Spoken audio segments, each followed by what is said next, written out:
ევროკავშირი მშვიდობის, ეკონომიკური წარმატებისა და დემოკრატიული ღირებულებების პროექტია, რომელმაც ომებით დაღლილი კონტინენტის გაერთიანება შეძლო.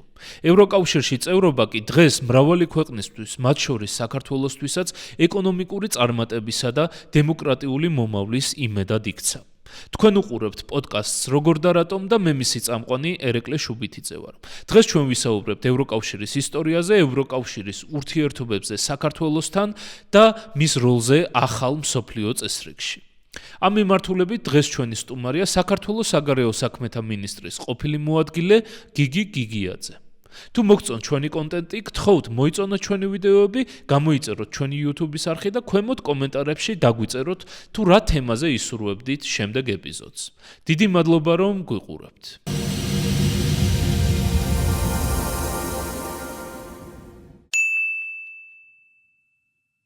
ძალიან დიდი მადლობა სტუმრობისთვის. დღეს ჩვენ ვისაუბრებთ ევროკავშირზე, რომელიც არის ჩვენი ყოველდღიური ცხოვრების ძალიან მნიშვნელოვანი ნაწილი და მე ვიტყოდი, რომ საქართველოს გეოპოლიტიკური ორიენტირის ამომავალი წერტილი.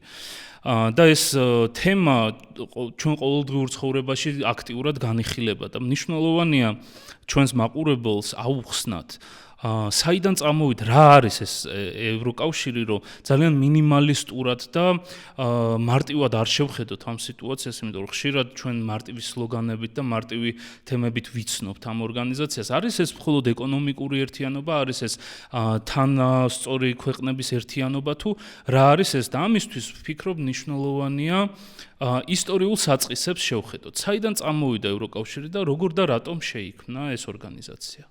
მოგესალმებით, დიდი მადლობა მოწვევისთვის, მივესალმებით ჩვენს მაყურებელს, ჩვენს მსმენელს. დიდი მადლობა შეკითხვისთვის. ევროკავშირი უპირველეს ყოვლისა არის მშვიდობის იდეა. ევროკავშირი არის იდეა, რომელიც ჩაისახა პირველი და მეორე მსოფლიო ომების შემდეგ. მას შემდეგ, როდესაც ევროპა ფაქტიურად განადგურებულია ომების შედეგად, სადაც ევროპა არის ფაქტიურად დანგრეული და რეალურად აღარ არის იმის შესაძლებლობა რომ გაგრძელდეს ყველაფერი ისე როგორც იყო ევროპაში. ევროპის კონტინენტი თქვენ იცით, რომ ყოველთვის გამოირჩეოდა კონფლიქტების რაოდენობით, კონფლიქტების ხარისხით, კონფლიქტების დაპირისპირების განსაკუთრებული სიმძაფრით, განსაკუთრებით ეს იყო ორი დიდი ქვეყანა, რასაკურველი ეს იყო გერმანია და საფრანგეთი. და რაღაც მომენტში აღმოჩნდა მეორე მსოფლიო ომის შემდეგ განსაკუთრებით, რომ ევროპის კონტინენტმა დაკარგა ძალიან ბევრი იმის შედეგად, რაც მოხდა მეორე მსოფლიო ომის შედეგად, ევროპის კონტინენტმა ევროპამ დაკარგა თავისი საერთაშორისო წონა, დაკარგა თავისი საერთაშორისო მიმზიდველობა, ევროპამ დაკარგა ის ვიტყოდი განზომილება, რომელიც ყოველთვის იყო დამახასიათებელი ევროპისთვის. ევროპა იყო ამოსავლის წერტილის, არა მარტო დღევანდელ დღეს ხდება ეს, რომ ევროპა განიხილება საწყისად, ევროპა ისტორიულად იყო საწყისი წერტილი, ცივილიზაციური მნიშვნელობის ამოსავალი წერტილი, თავისი კულტურით, მეცნიერებით, განათლებით, ბევრი განზომილების თვალსაზრისით და აღმოჩნდა მეორე მსოფლიო ომის შემდეგ, რომ ევროპა განადგურებულია, ევროპა არის დანგრეული, გასწორებულია მიწასთან. და რაღაც მომენტში მოხდა იმის გააზრება, რომ აუცილებელია უკვე საუბარი იმაზე, თუ როგორ შეიძლება ჩვენ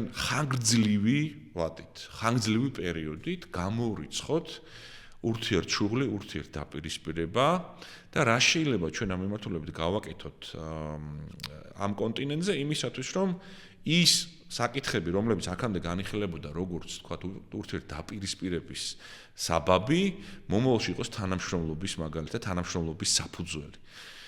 ძალიან საინტერესოა ამ მიმართულებით, რასაკურველია ეს აზრი გაჩნდა რამდენიმე ქვეყანაში და ძირითადად რასაკურველია საფრანგეთი იყო მოწინავე ქვეყანა ამ თვალსაზრისით და დაიწყო ფიქრი იმაზე, თუ რა შეიძლება იყოს შემაკავშირებელი, რას განზომილება იყოს შეიძლება შემაკავშირებელი, რომ ჩვენ გამოვრიცხოთ დაპირისპირება. ეს პერიოდი არის ძალიან საინტერესო იმ თვალსაზრისით, რომ ფაქტიურად ევროპის დასუსტების ფონზე ბიპოლარული სამყარო იბადება, ერთის მხრივ ძლიერდება ძალიან ამერიკის შეერთებული შტატები, მეორეს მხრივ საბჭოთა კავშირი ასე ვთქვათ, ასევე ცდილობს საკუთარი გავლენის გაზდას ევროპის კონტინენტზე და ეხლა საინტერესოა თუ რა პროცესები განვითარდება ევროპაში იმისათვის, რომ რეალურად ჩვენ მომავალში ვიხილოთ წარმატებული ევროპა, წარმატებული დასავლური ცივილიზაცია და რა უნდა გაკეთდეს იმისათვის, რომ ჩვენ საბოლოო ჯამში ეს ხანგრძლივი პერიოდით გამოვრიცხოთ კიდევ ერთხელ ეს სამხედრო დაპირისპირება. აქ არის ძალიან მნიშვნელოვანი, რომ ამერიკელები თავის დროზე მიხვდნენ, რომ იმისათვის, რათა ევროპის კონტინენტი დაებალანსებინათ, ანუ დაესტაბილურებინათ მდგომარეობა, აუცილებლად იყო შესაბამისად მნიშვნელოვანი დახმარების გაწევა ევროპისთვის. ამ პერიოდში არის საუბარი დიდ ფინანსურ კონტრიბუციებზე, მარშალის გეგმა იბადება განცდა იმისა, რომ ჩვენ გვჭირდება უპირველეს ყოვლისა ორი ქვეყანა უნდა შერიგდეს, ორ ქვეყანას შორის უნდა მოხდეს განვითარდეს ის პროცესები, რომლებიც საბოლოო ჯამში ხანგრძლივად შეწყვეტს დაპირისპირებას. ამ შემთხვევაში ერთი ქვეყანა გერმანია არის დანაწევრებული, ხო? გერმანია გაყოფილია 4 ქვეყანა. იგი ასე ვთქვათ, დაყოფილია 4 ნაწილად, აქედან 3 არის ინგლისი, საფრანგეთი, ამერიკა და მეოთხე საბჭოთა კავშირი. უნდა მოხდეს რაღაცა ფორმით შეჯერება იმაზე, რომ ჩვენ დავიწყოთ ფიქრი მომავლისკენ, გადავდგათ ნაბიჯები, როდესაც მორჩება ეს პოსტკონფლიქტური, პოსტმეორე ომის მსოფლიოსაც დამთავრდება, რა ურთიერთობები გვექნება ჩვენ ევროპაში. და ძალიან საინტერესო მომენტია, რომ ამ პერიოდისთვის არსებობს მაგალითი ევროპაში თანამშრომლობისა, რომელიც ეფუძნება საერთო საბაჟო და ეკონომიკური კავშირების გაძლიერებას და ეს მაგალითის თავაზობენ ჩვენ ბელგია, ნიდერლანდები და ლუქსემბურგი, ბენილუქსის ქვეყნები. უკვე თანამშრომლობენ ერთმანეთთან გამარტივებული საბაჟო და საგადასახადო სისტემის ფარგლებში, რაც რეალურად შესაძლებელია განვიხილოთ, რომ არის ძალიან კარგი საინტერესო მაგალითი. იწყება ფიქრი იმაზე, თუ როგორ შეგვიძლია ჩვენ რაღაცა მსგავსი ორგანიზაცია დავაფუძნოთ, რომელიც საშუალებას მოგცემს, რომ დავიწყოთ თანამშრომლობა ელემენტარულიდან, თქვათ, იყოს ეს ფოლადისა და ქვანახშირის კავშირი, რითიც ფაქტურად ჩაეყარა საფუძველი ევროკავშირში 1952 წელს და მივცეთ საფუძველი უფრო ფართო თანამშრომლობას ევროპის კონტინენტზე, რომელიც გაუხსნის შესაძლებლობას სხვა ქვეყნებსაც სურვლის შემთხვევაში, რომ ეს ქვეყნები გახდნენ შემდგომში ევროკავშირის ამ ერთჯერ ევროკავშირი ამ სახელით არ არის ცნობილი ამ პერიოდში, რასაკვირველია ევროპის კავშირი ამ სახელწოდებით შემოდის 1992 წელს მაასტრიხის ხელშეკრულების ხელმოწერის შემდეგ, მანამდე ჯერ ვიწყებთ საუბარს ეს არის ქვანახშირისა და ფოლადის გაერთიანება. ხელშეკრულებას ხელი ეწერება 1952 წელს პარიზში და 6 ქვეყანა აწერს ხელს ამ ხელშეკრულებას. ეს ქვეყნები არიან 3 ბენილუქსის წევრი ქვეყანა, ბელგია, ნიდერლანდი, ლუქსემბურგი, საფრანგეთი, დასავლეთ გერმანია და იტალია. ეხლა ჩვენ ძალიან დიდ ცერემონიებში ვარ წავიდეთ, ყველა მათგანს რასაკვირველია თავისი ინტერესი გააჩნია. ამ ორგანიზაციის ჩართვისათვის ბენილუქსის ქვეყნები ამას განიხილავენ როგორც ეკონომიკური სტაბილურობის საფუძველს, ისინი მიიჩნევენ, რომ მათ ეს მეტ გარანტიას მოგცემს. ანუ ბენილუქსის ქვეყნები, ბელგია, ნიდერლანდები და ლუქსემბურგი იყო სწორედ ის რეგიონი, რომელიც ყველაზე დიდი ზარალი ნახა პირველი და მეორე ომების შედეგად და მათ ყველაზე მეტად სჭირდებოდათ რეალურად რაღაცა ფორმის სტაბილურობა და რაღაცა ფორმაში ჩართვა, რომელიც მათ შემდგომში დაიცავდა მსგავსი სახის განვითარებებისგან, რასაკვირველია არავინ არ ფიქრობდა იმ პერიოდში, რომ ეს ასეთი წარმატებული პროექტი აღმოჩნდებოდა. იტალიას ისევე როგორც გერმანიას ჰქონდათ დანაშაულის განცდა, მათ უნდათ რომ საერთო ევროპის მშენებლობაში მიიღოთ მონაწილეობა რასაკვირველია და მათი სურვილი იყო, რომ ეჩვენებინათ მთელ მსოფლიოსთვის, რომ მათ შეუძლიათ გაცილებით უკეთესი საქმეების კეთება, გაცილებით მეტი ვიდრე ეს გამოჩნდა მეორე მსოფლიო ომის დროს და ისინი ამ ხელშეკრულების ხელმომწერები არიან და რასაკვირველია საფრანგეთი, რომელიც არის ინიციატორი ქვეყანა, რომელიც ამბობს, რომ სწორედ ეს ქვანახშირი და ფოლადი, რომელიც იყო საუკუნეების მანძილზე თუ არ დიდი ხნის მანძილზე საჯილდაო ქვა და ჩვენ ამის გარშემო ვერ ვთანხმდებოდით, მოდით ეს გავხადოთ სწორედაც, რომ ჩვენი თანამშრომლობის საფუძველი და ამოსავალი წერტილი. ძალიან საინტერესო ამბავი ხდება, იმიტომ რომ რეალურად იბადება იდეა იმისა, რომ რეალურად ევროკავშირი ევროპაში შესაძლებელია არსებობდეს ერების თანამშრომლობის კონცეფცია, ესე ვიტყოდი, რომელიც დაეფუძნება ურთიერთხელსაყრელ, სასარგებლო თანამშრომლობას მომავალში და გამორიცხავს მომავალში კონფლიქტის აუცილებლობას და კონფლიქტის საჭიროებას, მაქსიმალურად გადააზღვის ამ კონფლიქტის აუცილებლობას. ეს ძალიან საინტერესო ორგანიზაცია იბადება. ჩვენ უკვე ამავე პერიოდიდან შეიძლება ვთქვათ 1952 წლიდანვე ჩანასახობრივ მდგომარეობაში არის ის ასე ვთქვათ ინსტიტუტები, რომლებიც მომავალში ჩვენ მას ვიხილავთ ჩამოყალიბებულ ფორმით, მაგრამ აქ არის საპარლამენტო საბჭო, აქ არის სახელმწიფოებრივი ინსტიტუტები, რომლებიც რეალურად აძლევენ საშუალებას ამ ორგანიზაციას, რომ გარკვეულწილად სახელმწიფოებში გადაწყვეტილების მიღების საკითხის დელეგირება მოახდინონ სუპრანაციონალურ სახელმწიფოებრივ ორგანიზაციას გადასთან, სახელმწიფო გულისხმობ ამ შემთხვევაში საუბარია ევროპის ქვეყნახშის და ფოლადის გაერთიანებას. ხო, ძალიან საინტერესოა ამ პერიოდში, რომ არის ორი მიმდინარეობა, ანუ მაქსიმალური და მინიმალიზმი, ანუ აქ არის სუპრანაციონალური და ფედერალური კონცეფციები, რომლებიც გულისხმობს შემდეგ რაღაცას, რომ ერთი კონცეფცია გულისხმობს, რომ სახელმწიფოებმა მაქსიმალურად დაუთმონ საკუთარი დელეგირება, საკუთარი სუვერენიტეტი, საკუთარი გადაწყვეტილების მიღება და მიცემ სუპრანაციონალურ ორგანიზაციას, ანუ სახელმწიფოებრივ უწყებას, იქნება ინსტიტუტს, რომელიც მათ მაგივრად მიიღებს გადაწყვეტილებას და მეორე მიდგომა გულისხმობს, რომ არა, სახელმწიფოებმა უნდა შეინარჩუნონ საკუთარი ინდივიდუალური, ასე ვთქვათ, გადაწყვეტილების მიღების უფლება, მაგრამ თანამშრომლობა დაეფუძნოს ეკონომიკურ განზომილებას, იყოს ამოსავალი საწყეთილი, იყოს მოდით ეკონომიკა და ასე შემდეგ. იბადება ეს ძალიან საინტერესო ორგანიზაცია, რომელიც ძალიან სწრაფად იწყებს განვითარებას და უფრო მეტის მოთხოვნა ჩდება ამ ორგანიზაციის ფარგლებში, მეორე დამფუძნებელი ხელშეკრულება ხელი ეწერება გარდაიქმნება ევროპის ეკონომიკური კავშირი იბადება 1957 წელს, ანუ ეს ორი ხელშეკრულება, პირველი პარიზისა და რომის ხელშეკრულებები არის ფუძემდებლური ხელშეკრულებები ევროკავშირისა, ანუ თანამედროვე ევროკავშირის, როდესაც რეალურად ერთის მხრივ ჩამოყალიბდა ევროპის ქვეყნებში და ფოლადის საზოგადოება, გაერთიანება, მეორე ევროპის ეკონომიკური კავშირი და ევროპის ატომური სააგენტო. ანუ ეს სამი ინსტიტუტი ერთობლიობაში ქმნის, ასე ვთქვათ, ერთმანეთის შემავსებელ გარემოს ფორმატს, რომელშიც ეს ქვეყნები იწყებენ ერთმანეთთან თანამშრომლობას. საერთო საბაჟო კავშირების მაქსიმალური, ასე ვთქვათ, გამარტივება საბაჟო კავშირების, ეკონომიკური ურთიერთობების მაქსიმალური წახალისება და კიდევ ერთხელ შეთანხმებულად მოქმედება იმისათვის, რომ ნებისმიერი წინააღმდეგობა, ნებისმიერი დაპირისპირება იქნას გამორიცხული. ძალიან საინტერესო ფაქტია ის, რომ ამ ორი დამფუძნებელი ხელშეკრულების ხელმოწერის შემდეგვე იწყება დაინტერესება ამ ორგანიზაციისადმი სხვა ევროპული ქვეყნების მხრიდან. ეს პირველი ტალღა ქვეყნების არის ძალიან საინტერესო. დიდი ბრიტანეთი, დანია, ირლანდია და ნორვეგია.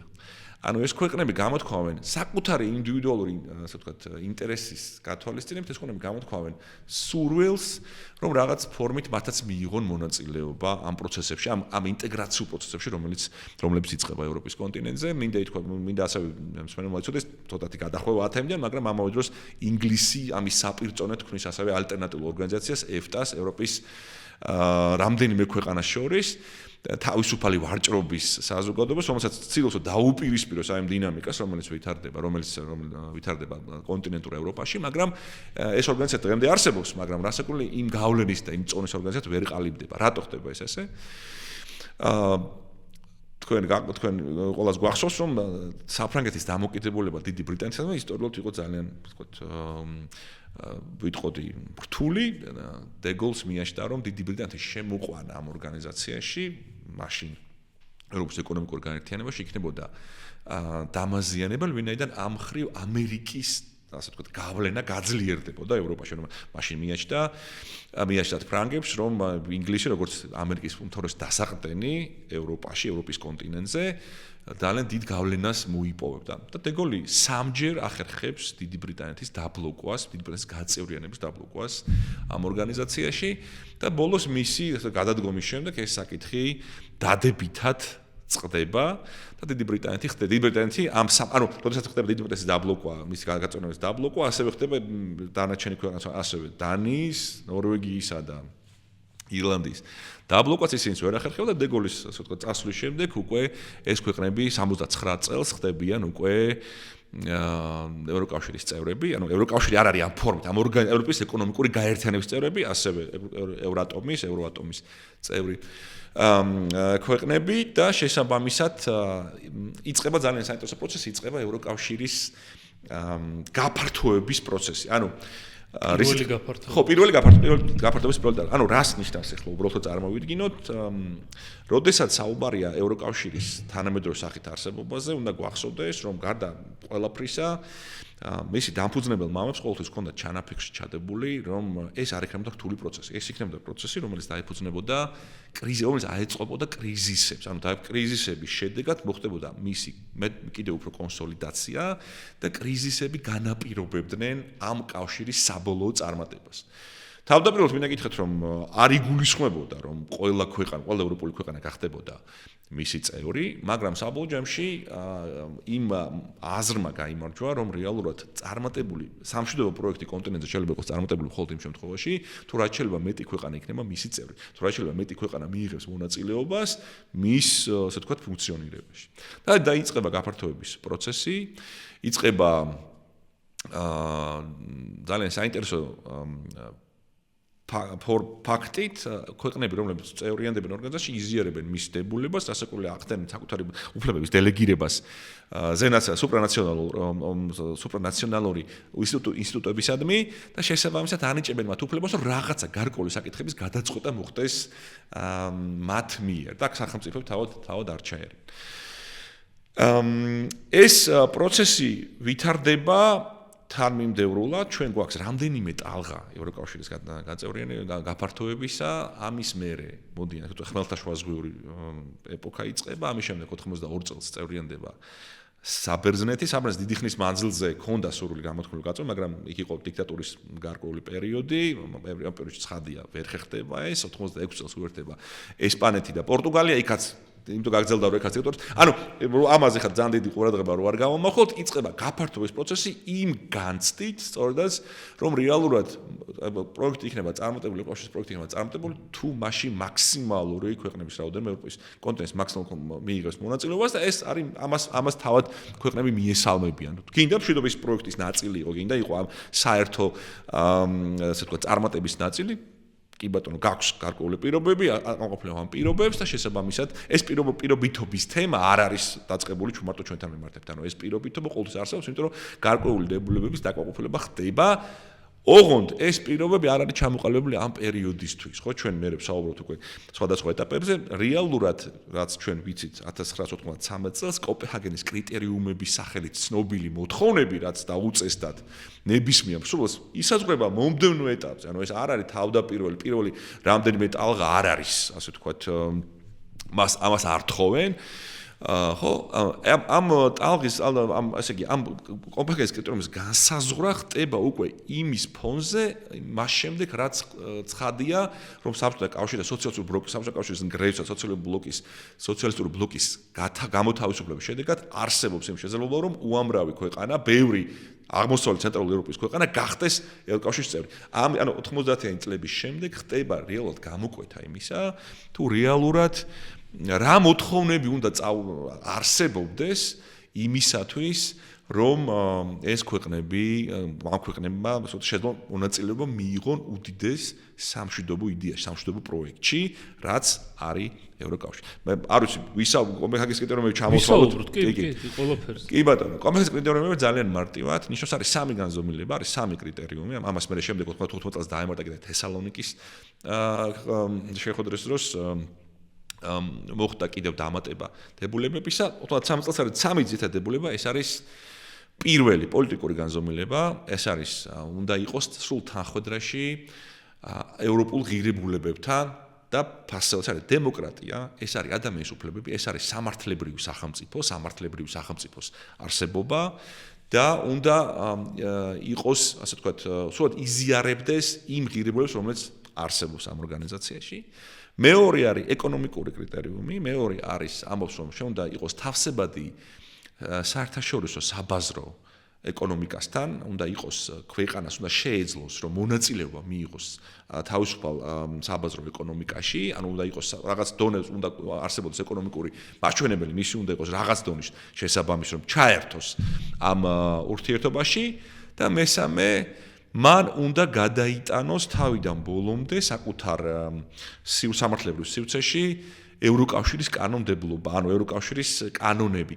აკის კომუნიტერ, ანუ აკი კომუნიტერ ეს არის ევროპული კანონმდებლობა, რომელიც არ არის კონკრეტულად რაღაც პერიოდთან მისადაგებული, ეს ევროპული კანონმდებლობა, რომელიც დროში იცვლება, იმიტომ რომ ჩვენ როდესაც საუბრობთ კანონმდებლობაზე, უნდა გვესმოდეს, რომ ეს ეხლაც იწერება და მომავალშიც დაიწერება. არსებობს, რაღაც არის არსებული, რაღაცა იცვლება, რაღაც იწერება და რაღაც მომავალში დაიწერება. ანუ ამ ერთობლიობას გულისხმობს ეს ტერმინი, რაც ნიშნავს იმას, რომ ევროპულ კანონმდებლობასთან უნდა იყოს თანხმდაში, ანუ უნდა იყოს მზად ქვეყანა იმისათვის, რომ არა მარტო აღიაროს ეს კანონმდებლო, ანუ კანონები მიიღოს და გადმოიღოს თავის სივრცეში. არამედ მზად უნდა იყოს იმისათვის, რომ რაც ადაპტაციას, რასაც განიცვლიან ეს კანონები, ხო, იყოს მათთან თანხმდაში, ანუ იყოს სრულიად მასთან, ასე ვთქვათ, განგრძობითად მიიღოს ეს კანონები, რასაც ევროკავშირი მიიღო. და მიიღოს რა შეშავს, თვითონ იყოს მონაწილე ამ კანონშემოქმედებითი პროცესისა, ხო, ცხადია. ყველაზე დიდი გაფართოების ტალღა არის 2004 წელი, არ მოვასწრებთ ჩვენს მსმენელს, და როდესაც 10 ქვეყანა, აღმოსავლეთ ევროპული ქვეყანა ხდება ევროკავშირის წევრი, ამ პერიოდში მათ შორის ბალტიისპირეთის ქვეყნები, ჩვენი ყოფილი ასე ვთქვათ იგივე სისტემის ნაწილი, სადაც ესეც ვიყავით ჩვენ, საბჭოთა კავშირის სავშე შემავალი ქვეყნები, რაც ისინი ძალიან დიდ პერიოდს იგებენ. ხო, ჩვენ ფაქტობრივად დავკარგეთ, ჩვენ ხა ჩამორჩებით მათ მრავალი ათეული წლით, 2004 წელს გახდა ბალტიისპირეთი ევროკავშირის წევრი და ჩვენ უკვე 25 წელია, 21 წელია ფაქტობრივად ამას ვერ ვახერხებთ.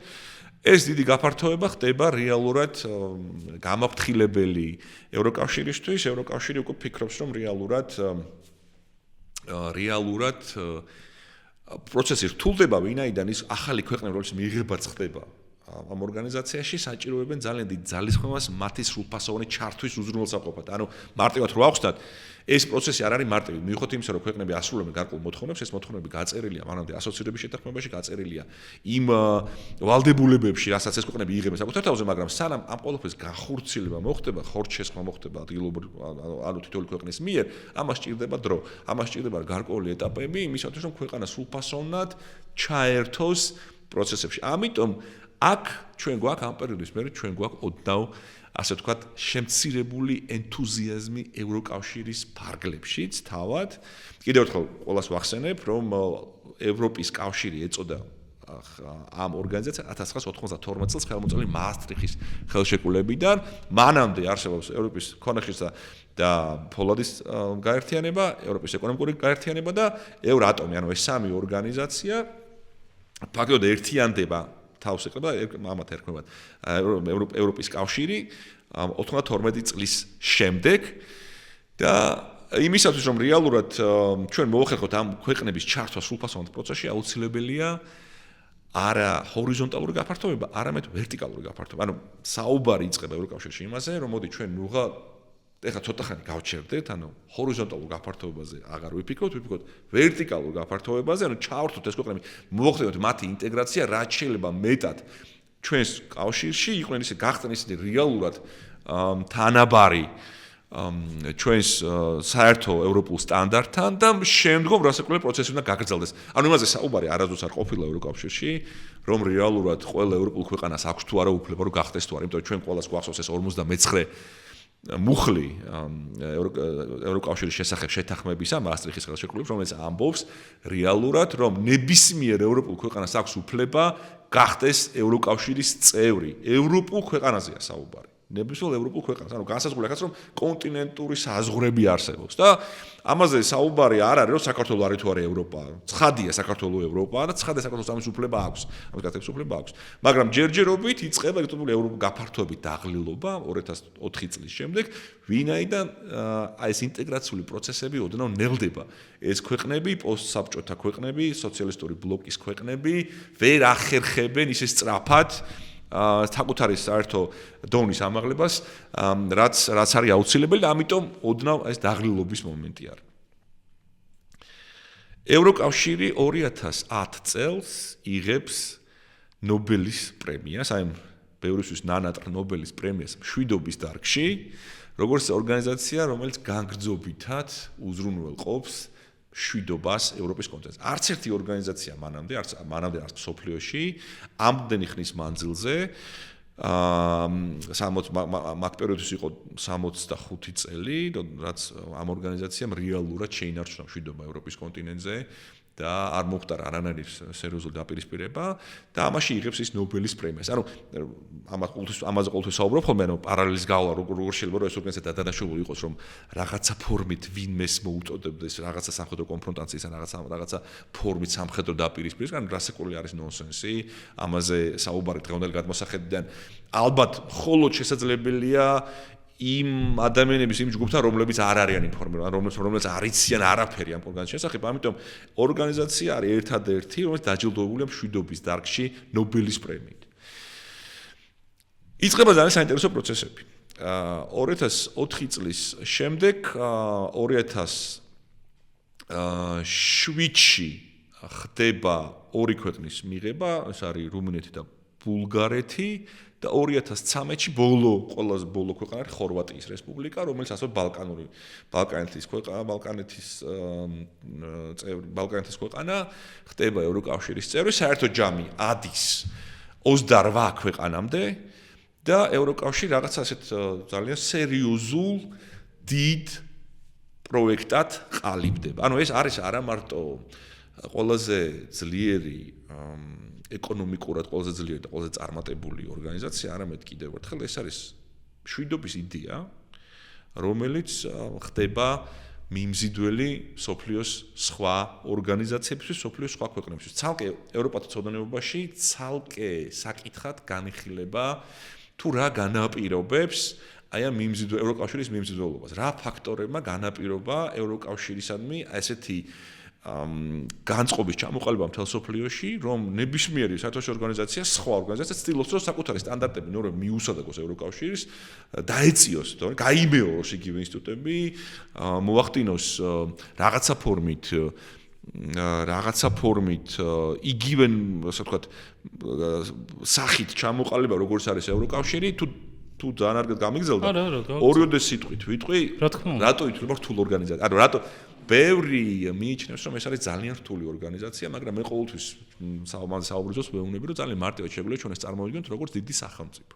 რეალურად, სადაც ყავს ჩვენ აღმასრულებელი საკანონმდებლო სასამართლო შტოები, ჩვეულებრივად, ანუ საუბარია ევროპის საბჭოზე, ევროპის კომისიაზე, ევროპულ საბჭოზე, ევროპარლამენტზე და ევროპულ სასამართლოზე. ხო, ეს დანაწილებულია ამ სამი მიმდინარეობის მიხედვით ჩვენ შეგვიძლია ვილაპარაკოთ, რომ ეს არის ჩვეულებრივად ორგანიზაცია, რომელიც დროთა მანძილზე ხდება სულ უფრო სახელმწიფოებრივი, ასე ვთქვათ, თვისებების მქონე, მაგრამ ამავე დროს თითოეულ ქვეყანას აძლევს შესაძლებლობას, რომ მათ ჰქონდეთ საკუთარი ეროვნული ინტერესების დაცვის შესაძლებლობა.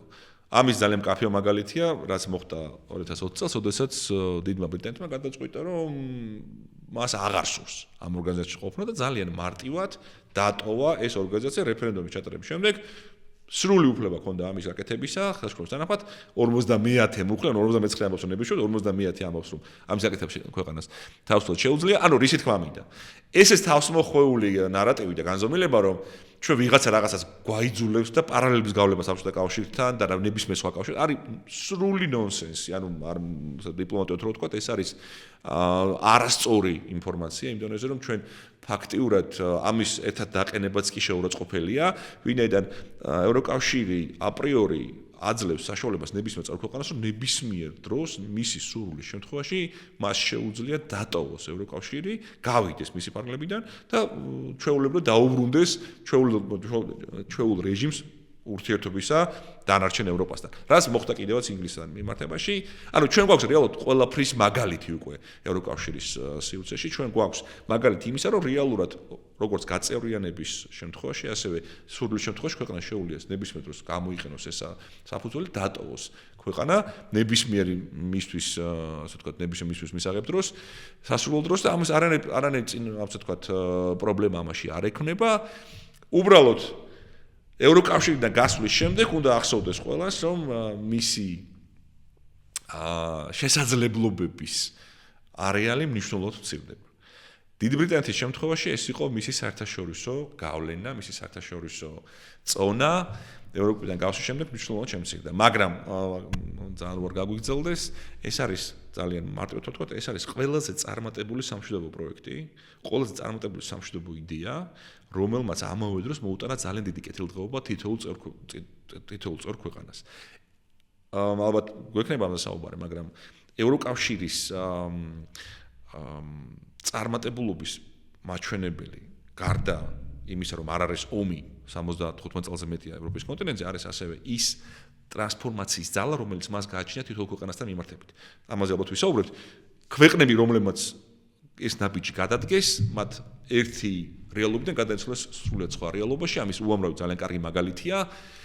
მათ შორის სოციალისტური ბლოკის ქვეყნებიდან პოლონეთი, მიყვარს ხოლმე ამ მაგალითის მოყვანა, პოლონეთი როგორ რა ქვეყანას ჩამოყალიბდა ბოლო 21 წლის მანძილზე. მაგრამ რეალურად ევროკავშირი არის ყველაზე წარმატებული, ყველაზე მიმზიდველი დღევანდელ დღესაც კი და ყველაზე უფრო პროგრესული ორგანიზაცია და ევროპამ ამ გზით დაიბრუნა ის წონა, რომელიც მას დაკარგული ჰქონდა პირველი მსოფლიო ომის შედეგად. ევროპა გახდა ინოვაციების ცენტრი, მეცნიერების, განათლების, პოლიტიკური წონა კიდე დღით იძრება. ანუ ევროპა რეალურად დაუბრუნდა თავის ბუნებრივ მდგომარეობას ამდენი წლის შემდეგ, რომელიც მას სამწუხაროდ დაკარგული ჰქონდა ურთიერთშუღლისა და ურთიერთდაპირისპირების ფონზე. კი ბატონო. აი ძალიან თავს ნუ შეიზღუდოთ, პრობლემა არ არის. საუბარი, იმიტომ რომ ძალიან ღირებული ინფორმაცია ეს ყველაფერი, რაზეც ვსაუბრობთ და ძალიან საინტერესოა თავის თავში და ბოლოს რაც ახსენეთ, ძალიან მნიშვნელოვანი თემა არის, რომ ეს არ არის მარტო ევროკავშირის წევრი გახდები და ვიღაცა ფულს ჩაგირიცხავს და უცებ გამდიდრდები. ეს არის ინსტიტუციური ტრანსფორმაციაში ხელის შეწყობა, მიხმარება, რომ ქვეყანა იმ პოტენციალის მაქსიმუმს მიაღწიოს, რაც აქვს. და ვისაუბროთ იმ მაგალითებზე, რა პოზიტიური გავლენები იქონია იმ ქვეყნებზე, რა ქვეყნებიც მომდევნო პერიოდში, გვიან პერიოდში გახდნენ ევროკავშირის წევრები, იმიტომ რომ ეს არის ზუსტად ის მიმზიდველობა, რა მიმზიდველობაც არის საქართველოს მხრიდან, რომ ეს ინსტიტუციური ტრანსფორმაცია, ის ეკონომიკური განვითარება და არა რაღაცის ჩუქება, რაღაც დაფინანსების გადმორიცხვა. ეს არის ინსტიტუციური განვითარების ხელშეწყობის სურვილი. ცხადია, ჩვენ უბრალოდ მარტივად რომ წარმოვიდგინოთ, ევროკავშირი დღეს რჩება სამაგალითო ერთეულად, სამაგალითო ორგანიზაციად, სადაც ყველა სფერო არის რეალურად გაცილებით იმაზე მაღლა წარმოდგენილი, ვიდრე სოფლიოს დანარჩენ ქვეყნებში, ხო? იქნება ეს ადამიანის უფლებები, იქნება ეს დემოკრატიული ფასეულობები, იქნება ეს სამართლებრივი სივრცე, ხო, სამართლის უზენაესობა, ხო? ჩვენ რეალურად რო არ არსებობდეს ევროკავშირი რეალურად, ხო? ანუ საქართველოს ჩვენ გვენდომებოდა, რომ ჩვენ ქვეყანა იყოს გაცილებით უკეთესი, ხო? ანუ რეალურად ამ რეფორმას, რომელსაც ჩვენ ვახორციელებთ ევროკავშირისკენ მიმოვალ გზაზე, ამას ვაკეთებთ ჩვენ, იმიტომ რომ ჩვენ გვინდა, რომ ჩვენი ქვეყანა იყოს უკეთესი. ჩვენ გქონდეს უკეთესი პირობები, გქონდეს უკეთესი ეკონომიკა, გქონდეს უკეთესი განათლება, გქონდეს უკეთესი ჯანდაცვა, ხო და ამის ყველაფრის საუკეთესო მაგალითს გაძლევს ევროკავშირი. ანუ რეალურად ევროკავშირში ჩვენ გვინდა რომ ჩვენი ქვეყანა ვიხილოთ გაცილებით უკეთეს პირობებში, ვიდრე ჩვენ ვართ დღეს. და მაგალითი უკვე ამისი არსებობს. ჩვენ ანუ რას ვეყრდნობით, ხო ამაზე, რატო მანდამაის? იმიტომ რომ ეს არის სოფლიოში საუკეთესო მაგალითი იმისა, თუ რა შეიძლება მივიღოთ ჩვენ არსებული რეალობიდან. რო არ იყოს ევროკავშირი, ჩვენ გვენდომებოდა რომ კონდეს ეს ყველაფერი, ხო? მაგრამ ახლა არსებობს ეს ორგანიზაცია, არსებობს ეს ასე ვთქვათ, ეს სივრცე, სადაც მარტო ჩვენ არა, ასევე ევროპელებსაც მიაჩნიათ, რომ ბუნებრივად არის საქართველოს ადგილი. მე ყოველთვის ვახსენებ ხოლმე, მიყვარს ამაზე საუბარი, თუ რა ტრანსფორმაციის ძალა გააჩნია ევროკავშირს მისი წევრი ქვეყნებისთან მიმართები და მის ყოველთვის მოყავს ხოლმე პოლონეთი რომლის უნიკალურ შემთხვევით განვიხილა ვინაიდან 2004 წლამდე პოლონეთი იყო სოციალისტური ბლოკის ჩვეულებრივი ერთი რიგით ქვეყანა ზომით დიდი ქვეყანა რასაკურველია ადამიანებს რიცხობრივად ძალიან დიდი ქვეყანა მაგრამ მაინც ეს იყო სოციალისტური ბლოკის შედარებით ნაკლებად განვითარებული ქვეყანა რომელმაც გადაწყვიტა რომ ევროკავშირის გაწევრიანების შემდეგ გამოეყენებინა ყველა ის შესაძლებლობა რომელსაც აძლევს ეს ორგანიზაცია საკუთარ წევრ ქვეყნებს. რატო არ ეს პოლონეთთან მიმართებით ყოველთვის თვალსაჩინო, იმიტომ რომ ჩვენ შეგვიძლია ვნახოთ თუ რა იყო მთლიანი ეროვნული შიდა პროდუქტი აქამდე და სად არის დღეს პოლონეთი. სად იყო პოლონეთი 2020 წლამდე და როგორ აღიქმება დღეს პოლონეთი. პოლონეთი არის დღეს ვაიმარის სამკუთხედის წევრი, ანუ ის ზის ევროკავშირის შიგით არის რამდენიმე ფორმატი, შეგვიძლია ამაზე ვისაუბროთ. ერთ-ერთი ძალიან მნიშვნელოვანი ფორმატია ეს ვაიმარის სამკუთხედი, რომელშიც მოიაზრება საფრანგეთი, გერმანია და პოლონეთი. ეს ქვეყნები იკრიბებიან ერთად და გარკვეულ საკითხებზე, ასე ვთქვათ, კიდე დამატებით მსჯელობენ და იღებენ გადაწყვეტილებას ამ ფორმატის ფარგლებში, როგორც ორი დასავლური და ერთი აღმოსავლეთ ევროპული ქვეყანა, ცენტრალური აღმოსავლეთ ევროპული ქვეყანა. ანუ რაც თქმა მინდა, პოლონეთის როგორც პოლიტიკური წონა, ასევე მისი ეკონომიკური კეთილდღეობის მაჩვენებელი წარმოუდგენლად სწრაფად და წარმოუდგენლად დიდი ზომით გაიზარდა 20 წლის მანძილზე. ანუ თუ ჩვენ ვსაუბრობთ ევროკავშირის ტრანსფორმაციის ძალაზე, მისი ტრანსფორმაციის უნარზე, საუკეთესო მაგალითი თვალსაჩინობის არის რასაკურველია პოლონეთი, მაგრამ პოლონეთის გარდა ნებისმიერ სხვა ევროკავშირის წევრი ქვეყანა, ახალი წევრი ქვეყნებიდან შეგვიძლია ჩვენ თავისუფლად შევადაროთ ჩვენს ქვეყანას და ვნახოთ თუ რა განსხვავებებს დავინახოთ და ყველაზე კარგი ასევე შეგვიძლია ბალტიისპირეთი, ხო, იგი ადამიანების რაოდენობის მიმართებით რიცხობრივად მათი ასე ვთქვათ, საწყისი წერტილი ჩვენ და ბალტიისპირეთის ქვეყნებს ჰქონდა დაახლოებით იდენტური, ხო? დაახლოებით კი უბრალოდ იდენტური იყო საქართველომ დაიწყო რეალურად ეს პროცესები, რომელიც განვითარდა შემდგომ ეტაპზე და ეხლა ვნახოთ სად იმყოფები ჩვენ და სად არიან ეს ქვეყნები, ხო? რა შესაძლებლობა გააჩნიათ ამ ქვეყნებს და რა საშუალება გვაქვს ჩვენ. ბევრი კრიტიკოსი ალბათ გვეტყვის იმას, რომ გეოგრაფიულ მდებარეობას ჰქონდა მნიშვნელობა, გეოგრაფია არის გადამწყვეტი და ეს საუბარი შეგვიძლია ჩვენ ვაწარმოოთ, რასაკურველია, გეოგრაფიას მნიშვნელობა აქვს, მაგრამ კიდევ ერთხელ ვიმეორებ, საქართველოს თავიდანვე ჰქონდა უფლება, კანონიერი უფლება გააკეთა განაცხადი ევროკავშირის გაწევრიანებაზე და ჰქონდა გარანტირებული, ასე ვთქვათ, ხელშეკრულებებით გარანტირებული უფლება იმისა, რომ განცხადების გაკეთების შემდეგ მოხდებოდა ჩვენთან მიმართებით შესაბამისი პროცედურების დაწყება. ერთ-ერთი სურველი ევროკავშირის გაწევრიანებისა იყო გაგიკვირდება თქვენ და ესაა მაროკოც, ჩრდილოეთ აფრიკული ქვეყანა, რომელიც ერთადერთმა ყველაზე უფრო ადრე გააკეთა განაცხადი ევროკავშირის გაწევრიანებისა, მაგრამ სამწუხაროდ რასაკურველია მისი განცხადების განხილვა ვერ მოხერხდება ვერასდროს, იმიტომ რომ ის არ არის ევროპული ქვეყანა. საქართველოს უყურთუს ჰქონდა, ჩვენ ეს უნდა გაგვეკეთებინა, ჩემ ეს გაცილებით უფრო ადრე, მაგრამ ეხლა ვართ ჩვენ ძალიან საინტერესო ფაზაში მე ვიტყოდი, ვინაიდან თუ შეგვიძლია ამაზე გადავიდეთ და ვილაპარაკოთ, საქართველოს რეალურად გაეხსნა სრულიად უნიკალური შესაძლებლობის ფანჯარა 2023 წლის შემდეგ. ჩვენ მოგვენიჭა კანდიდატის სტატუსი.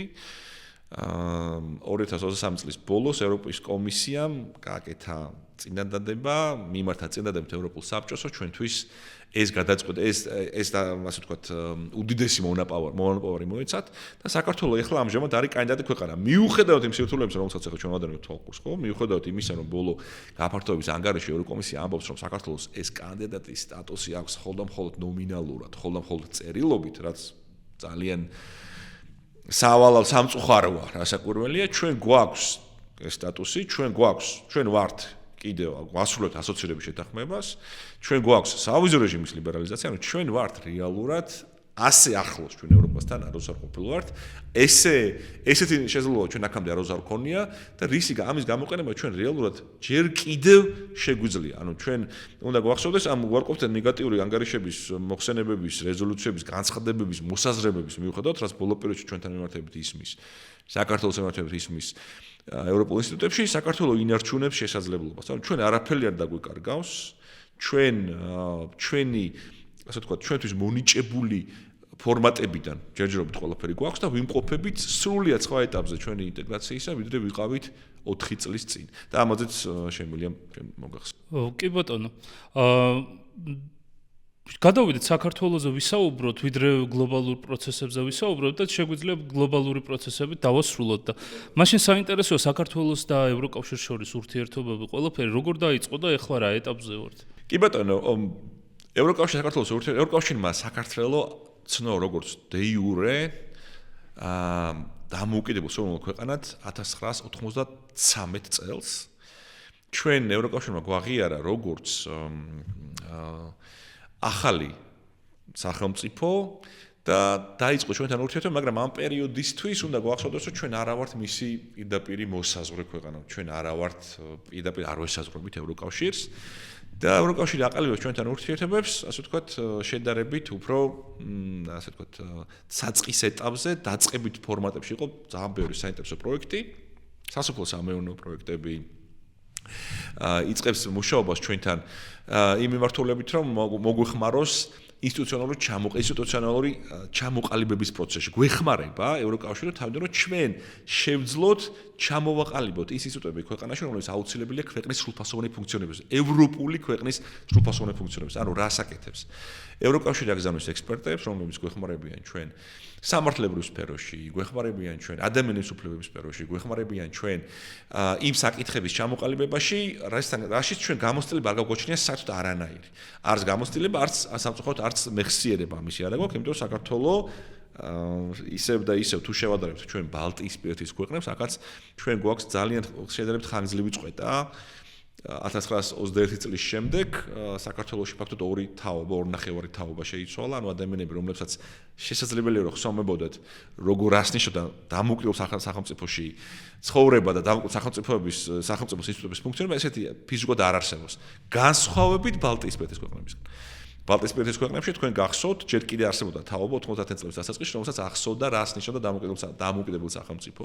ამიტომ ევროკავშირი იწყებს ჩვენთან მუშაობას იმაზე, რომ ჩვენ რაღაც ელემენტ ჩანასახოვნებ მდგომარეობამდე მივიყვანოთ სახელმწიფო ინსტიტუტები და დავიწყოთ იწყებს ჩვენთან ურთიერთობებს, რომ რაღაც ელემენტარულ დონეზე მოხდეს ჩვენთან ურთიერთობების აწყობა. აქ არის ძალიან საინტერესო ესეთი რაღაცა, რომ 2004 წელს, აი დიდი გაფართოების ტალღის შემდეგ, ხო, ეს Big Bang-ის სახელით ცნობილი გაფართოების ტალღის შემდეგ, რეალურად ევროკავშირის გადმოსახედიდანაც იცვლება მათი ხედვა სამეზობლოს, იმიტომ რომ ევროკავშირის საზღვრები ფართოვდება. ევროკავშირი აღიქვავს უკვე ახალ სამხედროს, ახალ სამეზობლოს და ამ პერიოდშივე 2004 წელს ევროკავშირი აყალიბებს მის სამეზობლო პოლიტიკას. და რა შვება, ანუ შეუძლებელია, ხო, ანუ ზოგადად ევროკავშირს აქვს ორი განზომილება, პირველი განზომილება ეს არის აღმოსავლეთ განზომილება და მეორე არის სამხრეთის განზომილება. სამხრეთ განზომილებას შორის მოიაზრება ეს ჩრდილოეთ აფრიკული ქვეყნები და აღმოსავლეთ განზომილებაში მოიაზრება აღმოსავლეთ ქვეყნები, მათ შორის არის ჩვენი 6 ქვეყანა, რომელიც რეალურად რო წარმოვიდგინოთ, აი დამოკიდებულება რო დავინახოთ, ფაქტობრივად არის იგივე ევროკავშირიდან, როგორც არის ჩრდილო აფრიკული ქვეყნები. ესენი არიან ჩვენი მეზობლები, მაგრამ ისინი ევროკავშირისგან არიან მოდით ეს ვთქვათ შედარებით შორს, ანუ ევროკავშირის კონცეფციისგან, ანუ სივრცისგან არიან შედარებით შორს. 2004 წელს, რაც უნდა გასაკვირი იყოს, ამ სამეზობლო პოლიტიკის ინიციატივაში ევროკავშირი ჩართვას ასევე სთავაზობს რუსეთსაც. და სთავაზობს მას, რომ აი 6 ქვეყანასთან ერთად მოლდოვა, უკრაინა, საქართველო, ბელორუსი, სომხეთი, აზერბაიჯანი, რუსეთიც იყოს ამ სამეზობლო პოლიტიკის წევრი. მაგრამ რუსეთი გასაკვირველია, არ შეუნება ართulis საკუთარ თავს ჩვენი, ასე ვთქვათ, ჩვენთან ერთად რომელიმე ორგანიზაციაში ყოფნის საკადრისად და ცივი ვარით ისტუმრებს ამ ქვეყნებს, ამ ორგანიზაციას და ეუბნება, რომ მე თქვენთან არაფერი საერთო არა. უბრალოდ ამ პერიოდიდან იწყება გასაკვირველია გარკვეული, ასე ვთქვათ, გაცხადებულად საქართველოს 90-იანი წლების დასაწყისშივე ამბობს, რომ ჩვენი საბოლოო მიზანი არის ევროკავშირში წევრობა. საინტერესო ეს ფაქტი საინტერესოა, ვინაიდან დანარჩენი ქვეყნებში ესეთ ჩამოყალიბებული პოზიცია არ არის. რაც უნდა გასაკვირი იყოს, 2022 წლის 24 თებერვლამდე, ანუ რუსეთის პირდაპირ სამხედრო ინტერვენციამდე, საზოგადოებრივი აზრი იყო სრულად განსხვავებული, მათ შორის მოლდოვასა და მათ შორის უკრაინაში. საქართველო არის ერთადერთი ქვეყანა, მას მე ყველგან ვამბობ ხოლმე, სადაც განგრძობითად პირველივე დამოკიდებულების აღდგენის პირველივე დღიდან დღევანდელ დღემდე ამ ანტიევროპული, ანტიდასავლური პროპაგანდის მიუხედავად გამოკითხვებში საქართველოს მოსახლეობის აბსოლუტური უმრავლესობა ემხრობა ჩვენი ქვეყნის ევროპულ და ევროატლანტიკურ ინტეგრაციას. ანუ ისინი ამბობენ, ადამიანები ამბობენ, რომ ჩვენ თავს ხედავთ ევროპაში. ჩვენ გვინდა რომ ჩვენი მომავალი იყოს ევროკავშირში, ევროკავშირთან ერთად. რატო არის ახლა ეს საინტერესო? საინტერესოა იმიტომ, რომ გაცხადებული ნება ხალხისა არის ამოსავალი წერტილი გაწევრიანების წინაპირობა. ხო, ეს არის ამოსავალი წერტილი ნებისმიერი ქვეყნის შემთხვევაში, რომ ეს ქვეყანა გახდება თუ არა ევროკავშირის წევრი. ჩვენ ამას აროს არ მალავდით, ყოველთვის ვამბობდით, რომ ჩვენი საბოლოო მიზანი არის წევრობა. ჩვენ მიგვაჩნია, რომ ჩვენ უნდა დავბრუნდეთ ამ ევროპულ სივრცეში, უნდა დავბრუნდეთ ევროპულ ცივილიზაციას, დავბრუნდეთ ევროპულ ცივილიზაციას, დავბრუნდეთ ევროპულ ოჯახში. ანუ ეს არჩევანი რატო ამბობ ამას? ეს არჩევანი გაკეთებული იქნა თავიდანვე, ჩვენი დამკვიდრების აღდგენის პირველივე დღეს ორი აზრი არ არსებობდა იმასთან მიმართებით, თუ სად იყო ჩვენი ადგილი, ანუ რომელ სივრცეში განვიხილავთ ჩვენ საკუთარ თავს. ეს რასაკვირველია, საქართველოს ევროპული ქვეყანა. საქართველოს ერთ-ერთი ყველაზე უფრო ძირძველი ევროპული ქრისტიანული ქვეყანა, რომელსაც რეალურად ყველაზე ახლო ბუნებრივი მოკავშირე შეიძლება ყავდეს ევროპა. სხვა სივრცეში საქართველოს ვერ იქნება ვერცად. ანუ ეს ბუნებრივი არჩევანი იყო, მაგრამ არ მინდა ისეთი სტაბილურობა დავშევ, ეს იყო უბრალოდ გააზრებული არჩევანი ხალხისა.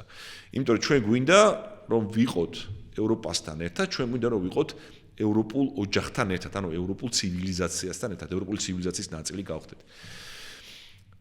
რა ხდება? 2004 წლის შემდეგ ვინაიდან ყალიბდება უკვე განზომილება ევროპის აღმოსავლეთ პარტნიორობა, უბრალოდ ევროპის სამეზობლო პოლიტიკა პარტნიორობა ცოტა მოგვია, ევროპის აღმოსავლეთ განზომილებაში ჩართვის შემდეგ რასაკვირველია ინტერესი სამეზობლოთადმი ევროკავშირისგან იზრდება. ანუ იზრდება პროექტების რაოდენობა, იზრდება ჩართულობის რაოდენობა, იზრდება ჩვენთან მიმართებით კონკრეტულად გაცხადებული დაინტერესება ევროკავშირისგან. მათ აინტერესებთ ჩვენ როგორ ხედავთ ჩვენს მოვალწილეობას, გვინდა თუ არა ჩვენ რეფორმირება და თქვენ იცით რომ ამ პერიოდში რასაკვირველია ჩვენთან მნიშვნელოვანი ცვლილებებია 2003 წლის შემდეგ უკვე არა მხოლოდ გაცხადების დონეზე, არამედ უკვე რეალურად ხდება გარკვეული ნაბიჯების გადადგმა სწორი მიმართულებით რეფორმების გატარების თვალსაზრისით, კორუფციის შეზღუდვისა და შემცირების თვალსაზრისით, ევროპული ყაიდაზე სახელმწიფოს განვითარების თვალსაზრისით, ანუ რეალურად ნაბიჯები აჩვენებს იმას, რომ ეს ქვეყანა დგამს კონკრეტულ ნაბიჯებს სწორი მიმართულებით, ანუ ჩვენთან დაახლოების მიმართულებით, ამიტომ ჩვენ შეგვიძლია მათთან უფრო მეტი ჩართულობა ვაჩვენოთ. ეს პერიოდი არის რასაკვირველია საინტერესო, ბევრი რაღაცის თვალსაზრისით, მაგრამ ყველაზე ცუდი რაც ხდება ამ პერიოდში, მოყოლებული იქნა ეს არის 2008 წელს პირდაპირ სამხედრო ინტერვენცია რუსეთის საქართველოში. რეალურად რო გავალოთ პარალელი დღევანდელ დღესთან მიმართ, რასაც ჩვენ ის აგრესია, რასაც ჩვენ უყურებთ რუსეთის მხრიდან დღეს უკრაინაში, თავის დასაბამს იწყებს 2008 წელს. საქართველო არის პირველი საგარეო პოლიტიკური სამიზნე თანამედროვე რუსეთისა სოფლიოში.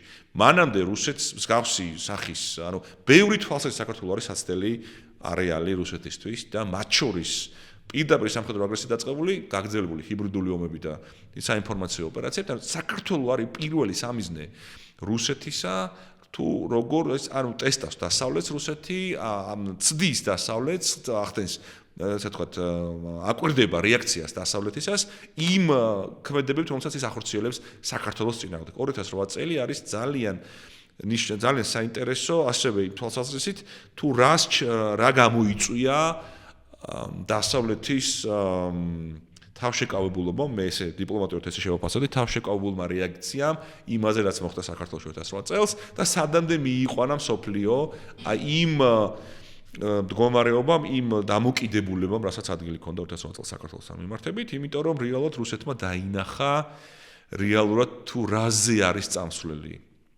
დასავლეთი, რას უნდა ელოდეს დასავლეთი, რა რაოდენობით, როგორ და რა შეიძლება ამ ყველაფერს მოყეს. მე ჩემი პირადი აზრია, რომ არასაკმარისი პასუხი რუსეთისადმი 2008 წელს იყო საფუძველი იმისა, თუ რაც მოხდა 2014 წელს ყირიმში და მე შემდეგ რაც მოხდა 2022 წელს უკვე აღმოსავლეთ უკრაინაში, მაგრამ ევროკავშირთან თვალსაზრისით რატო არის ეს მნიშვნელოვანი?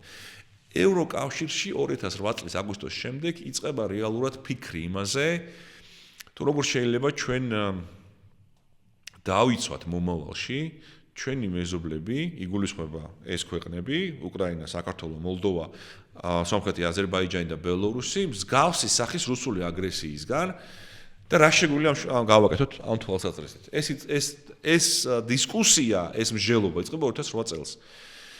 2008 წელსვე სერიოზულად განიხილავენ ევროკავშირში, უბრალოდ მე შევსწრებ, გერმანიაში ამ დისკუსიას ვესწრებოდი.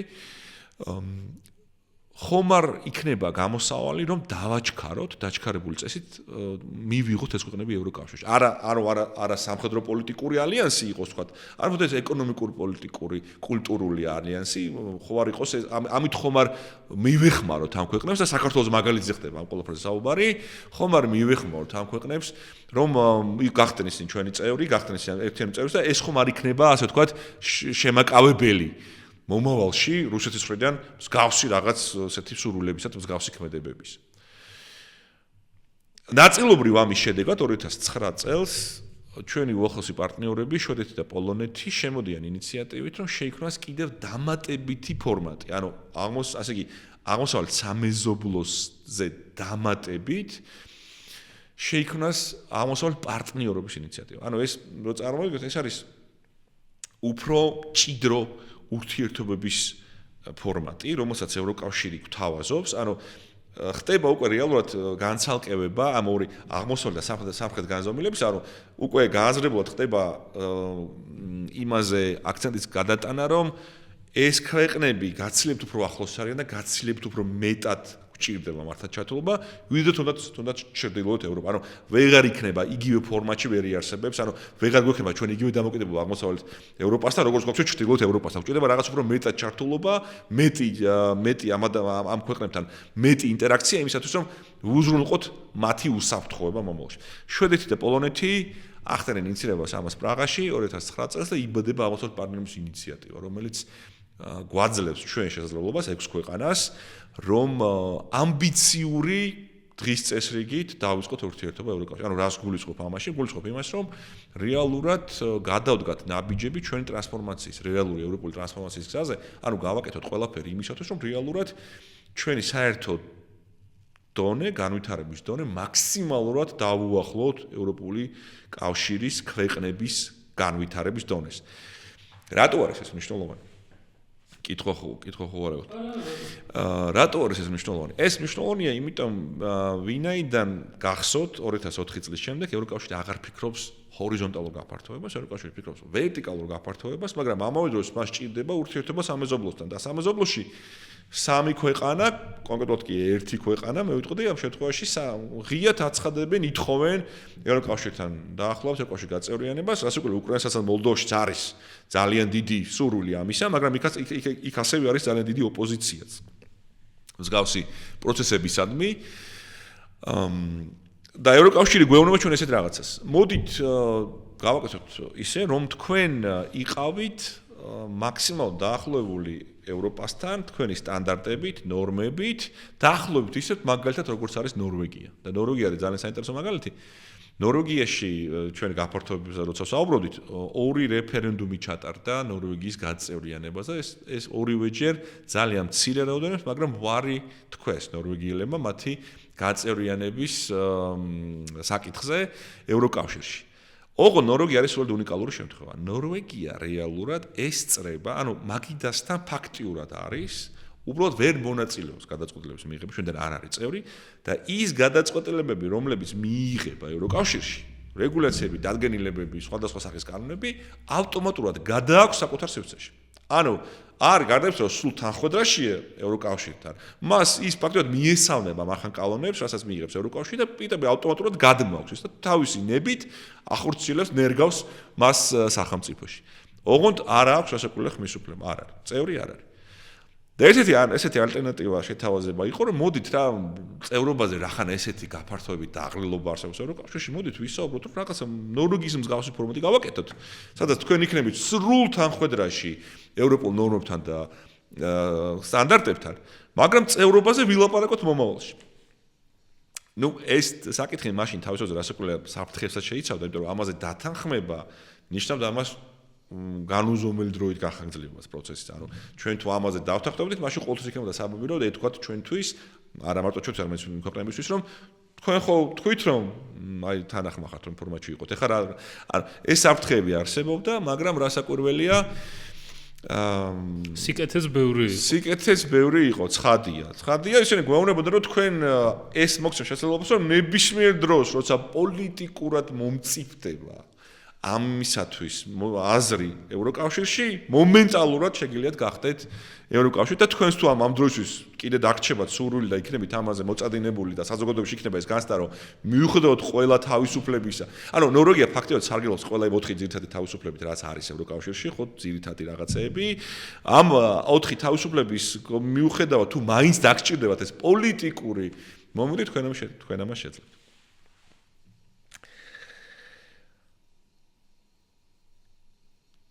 საქართველოს გადმოსახედიდან მინდა გითხრათ, რომ ჩვენ არ ვიყავით ამაზე თანახმად. ჩვენ 2009 წელს გქონდა იყო განხილვის საკითხი ეს საქართველოშიც. იყვნენ ძალიან სერიოზული, ასე ვთქვათ, სერიოზული დისკუსიის შედეგად იყო მოსაზრება, რომ მოდი ხომ არ მართლა ეს ხო არ ავირჩიოთ და ცოტა ხანი ასე ვთქვათ, გადავიტანოთ ყურადღება ამაზე, რომ უბრალოდ დაუახლოთ. მაგრამ გაიმარჯვა იმ ფლანგმა, მე მიმეჩნევს სწორადაც, რომელიც ამბობდა, რომ არა, ჩვენ არ უნდა მივიღოთ ეს როგორც მოცემულობა, ჩვენ უნდა მოვითხოვოთ, მაინც გაწევრია, უნდა ვიყოთ მაქსიმალურად უნდა მოვითხოვოთ ევროკავშირისგან, ანუ ევროკავშირში გაწევრიანება უნდა იყოს ჩვენი მაქსიმუმი.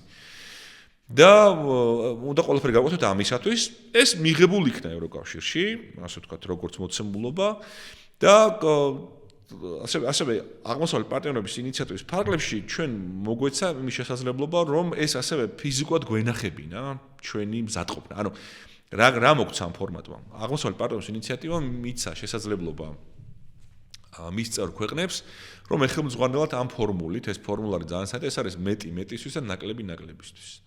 ეს არის ფორმულა, რომელიც თავაზობდა ამ ქვეყნებს, რომ ის ქვეყნები, რომელსაც ეკრებთ უფრო ამბიციური დღის წესრიგი, რომელიც უფრო მეც მოინდომებენ, უფრო მეც გააკეთებენ, ისინი ჩვენგან მიიღებენ უფრო მეც. მაგრამ ნაკლების შეშაშოს იყვნენ, რომელიც უფრო ნაკლებად ამბიციურები იქნებიან, უფრო ნაკლებად ძალისხმევას ჩადեն, ისინი ჩვენგან მიიღებენ უფრო ნაკლებს. მიიღებენ რას ნიშნავს? ანუ მათთან ჩვენი ინტერაქცია, ჩვენი ჩართულობა, ჩვენი ფინანსური პროექტები, ჩვენი ასე ვთქვათ, სურვილი, უფრო აქტიური ურთიერთობებს იქნება უფრო მაღალ ნიშნულს. სამმა ქვეყანამ თავიდანვე გამოთქვა სურვილი, რომ ჩვენ უფრო ამბიციური პროექტი გქონდა და ეს სამი ქვეყანა იყო უკრაინა, მოლდოვა და საქართველო. მე ვიტყოდი, რომ თავიდანვე ამ სამეულში საქართველო იყო მოწინავე ქვეყანა. საქართველო იყო ყველაზე უფრო აქტიური, საქართველო იყო ყველაზე უფრო მონდომებული, საქართველო იყო ყველაზე სწრაფად რეფორმირებადი ქვეყანა, ევროპული რეფორმების ხორცშესხმა უფრო სწრაფად ყველაზე სწრაფად ხდებოდა საქართველოში და სრულიად საფუძვლიანად, სრულიად სამართლიანად საქართველოს იმ პერიოდში ეწოდა მოწინავე ქვეყანა ფორმატის. რასაკვირველია, უკრაინას და მოლდოვაც იყვნენ, ასე ვთქვათ, სურველები გაწევრიანების, მაგრამ რეალურად ეს აღმოსავლეთ პარტნიორების ინიციატივა გაიყო ორ ნაწილად, ხო? სამი ქვეყანა, რომელსაც უნდა საბოლოო ჯამში გაწევრიანება და მეორე სამი ქვეყანა, რომელიც ღიად ამას არ აფიქსირებს, ამის სურვილი არ აქვს, მაგრამ ევროკავშირთან რაღაცა სახის ურთიერთობის შენარჩუნება უნდა. ეს არის ბელორუსი, ეს არის სომხეთი და ეს არის აზერბაიჯანი.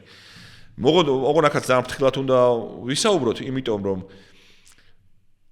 სომხეთს ყოველთვის ჰქონდა სურვილი გაწევრიანების. ანუ სომხეთში არსებობდა საბოლოო ჯამში იმის აღქმა, რომ ამ ფორმატას შედეგი უნდა დააყენოს რასაკვირველია გაწევრიანება. ანუ მათ უნდოდათ რეალურად, რომ უფრო მეტი მოეთხოვათ. მაგრამ მეტი ამ ამბიციური დღესასწაული ჰქონდათ ევროკავშირთან, მაგრამ რეალურად აქ ჩვენ ვიცით რა დიდი გავლენა ჰქონდა რუსეთს და რა მექანიზმებს იყენებდა რუსეთი ამის არ დასაშვებად. ფორმატი, რომელიც შეეძლოთ ჩვენთვის შემოეთავაზებინათ უფრო აქტიური თანამშრომლობის, ანუ მეტის შედეგად, ანუ ეს მეტის და ნაკლების შედეგად იყო რასაკვირველი ასოცირების შეთანხმება. რა არის ასოცირების შეთანხმება? მოკლედ რო ვთქვათ, ასოცირების შეთანხმება არის ძალიან ვრცელი დოკუმენტი, ჩვენ შემთხვევაში ეს არის 1200 გვერდი დაახლოებით.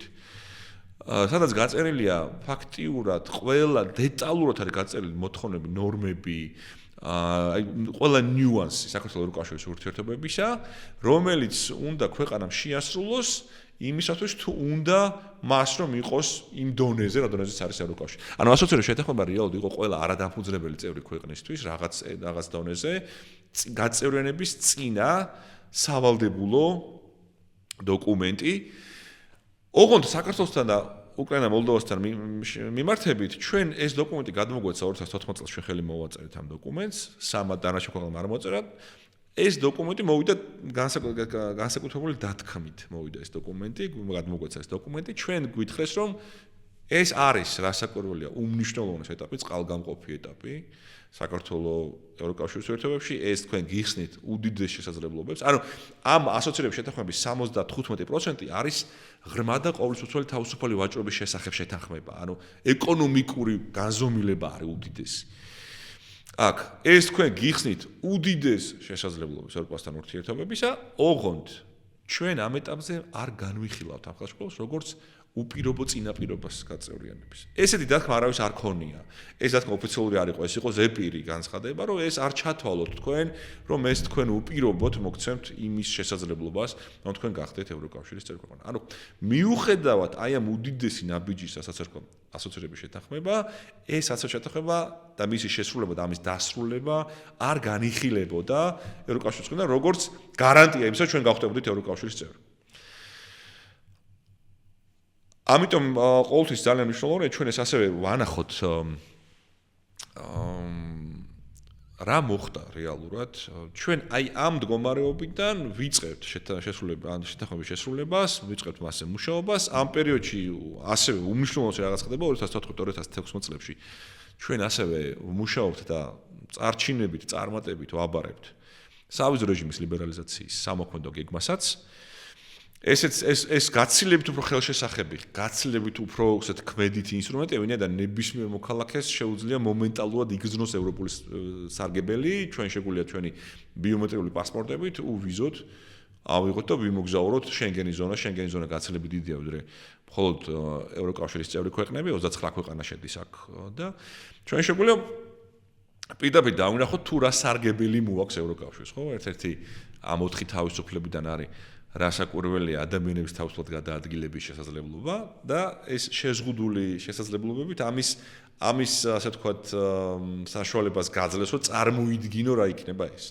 რასაკვირველია ეს იგივეს არ ნიშნავს, ანუ სავიზო რეჟიმის ლიბერალიზაციის არსებობა არ არის თანაფარდი იმ თავისუფლებისა, რომელიც გააჩნიათ ევროკავშირის წევრ ქვეყნებს ერთმანეთთან გადაადგილებისა და დასაქმების თვალსაზრისით, მაგრამ შენ გაძლევს შესაძლებლობა დაინახო თუ რა თავისუფლება გეხსნება.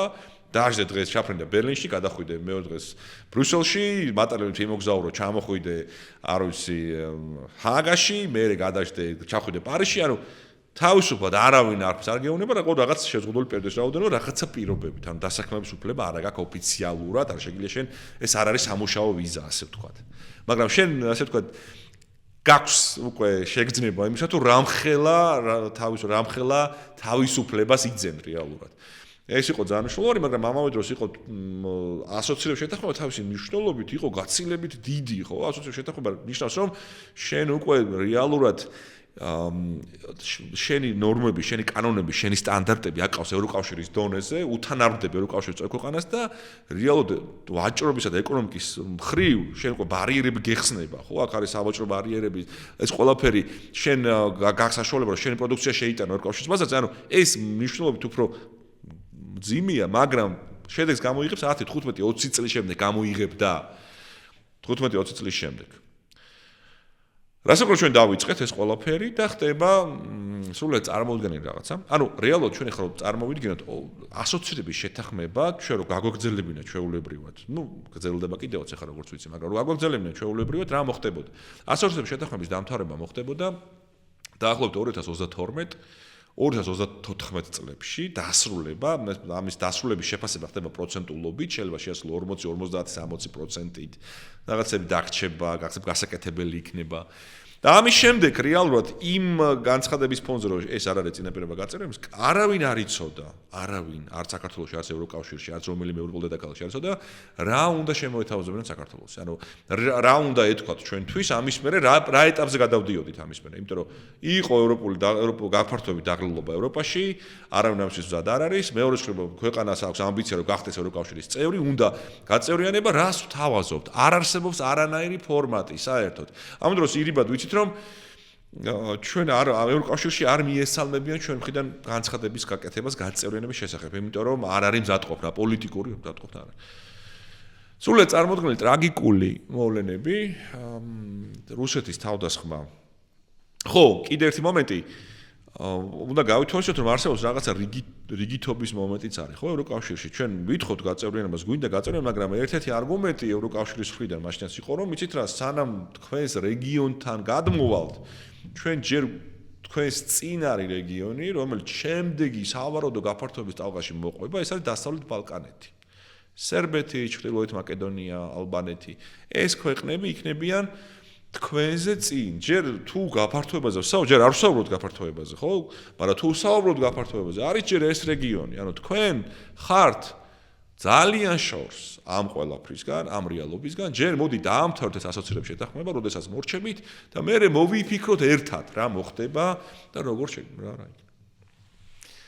ხდება წარმოუდგენელი რაღაცა. ჩემი აზრით დიდწილად ემოციური გადაწყვეტილება ასევე ევროკავშირის შიგნით. ევროკავშირი ირიბად მიანიშნებს ასოცირებულ ტრიოს, ასოცირებულ წევრებს, მათ შორის ჩვენს, რომ ჩვენ გავაკეთოთ განაცხადი გაწევრიანებაზე თებერვალში. ანუ აგრესიის დაწყებიდან 3 კვირაში, 2 კვირაში, არა 24 თებერვალს დაიწყო, ფაქტობრივად 1 კვირაში, ძალიან მალე უკრაინას თებერვლის ბოლოს შეაქვს განაცხადი ევროკავშირში გაწევრიანებას. რასაც ევროკავშირი იღებს დიდი სიხარულით, ანუ დოკუმენტის მიღება ხდება არანაირი არც საყვედური, არც საყვედური რატომ უნდა ყოფილიყო, მაგრამ არანაირი ესე ვთქვათ, უგულობილყოფა ამისი არ ხდება. ანუ საფრთხე რა არსებობდა. რასაკვირველია საქართველოს როგორც ევროკავშირის ევროპის კონტინენტის ქვეყანას, ევროპის ქვეყანას შეეძლო ამის გაკეთება, მაგრამ საფრთხე იყო ის აქამდე, რომ ამ განცხადების გაკეთების შემთხვევაში ეს მომხდარიყო მისი უგულობილობა, ანუ არ მომხდარიყო შესაბამისი პასუხის გაცემა ამაზე. ხო, ევროკავშირის მხრიდან, ანუ ეს ჩაკარგულიყო დროსა და სივრცეში და ეს პოლიტიკური მომენტი დაკარგულიყო, რაც შეიძლება ამას ახლდეს თან. ანუ საქართველოს შეიძლება ეს გაეკეთებინა ეს განცხადი, მაგრამ თუ არ იქნებოდა თანხმდრა პოლიტიკური მზაობა ევროკავშირში, ხო? მისი განხილვა არ მოხდებოდა. ანუ ამ განაცხადის განხილვა არ მოხდებოდა, ეს დროში გაიწლებოდა და უბრალოდ დაიკარგებოდა ეს უმნიშვნელოვანესი მომენტი. ანუ ესეთი მოსაზრება არსებობდა ევროპაში. მე მიმაჩნია, რომ მიუხედავად ამისა, ადრეც უნდა გაგვეკეთებინა ეს ჩვენ მაინც. მაგრამ ნუ ევროპელები და მათ შორის ასევე ჩვენთან საქართველოს ფიქრობდნენ, რომ ეს იმდანაც მნიშვნელოვანია, რომ უნდა გქონდეს გარანტია ჩვენ ევროპაში, რომ როდესაც ჩვენ ამას გავაკეთებთ, მას მოხდება რეაგირება. ეს არ არსებობდა აქამდე. 2022 წლის 24 თებერვლის შემდეგ ევროკავშირი გამოთქვას მზადყოფნას, რომ განიხილოს ჩვენი განცხადებები გაწევრიანების შესახებ. თებერვლის ბოლოს შეაქვს უკრაინას და მარტის დასაწყისში შეგვაქვს მოლდოვას და ჩვენ განაცხადები გაწევრიანების შესახებ, რასაც ევროკავშირი ეგრევე იღებს და ავალებს ევროკომისიას, რომ ევროკომისიამ დაიწყოს განხილვა ჩვენთან მიმართებით, მოგცეს შეფასება, რამდენად ვაკმაყოფილებთ კანდიდატი ქვეყნის სტატუსს. ეხლა მე მინდა უბრალოდ წარმოვიდგინოთ, რას ნიშნავს ეს ყველაფერი, იმიტომ რომ იქიდან საიდანაც დავწყოთ ასოცირებული წევრიდან კანდიდატობამდე. რასაც ჩვენ პირველ ჯერზე ვერ ვიღებთ.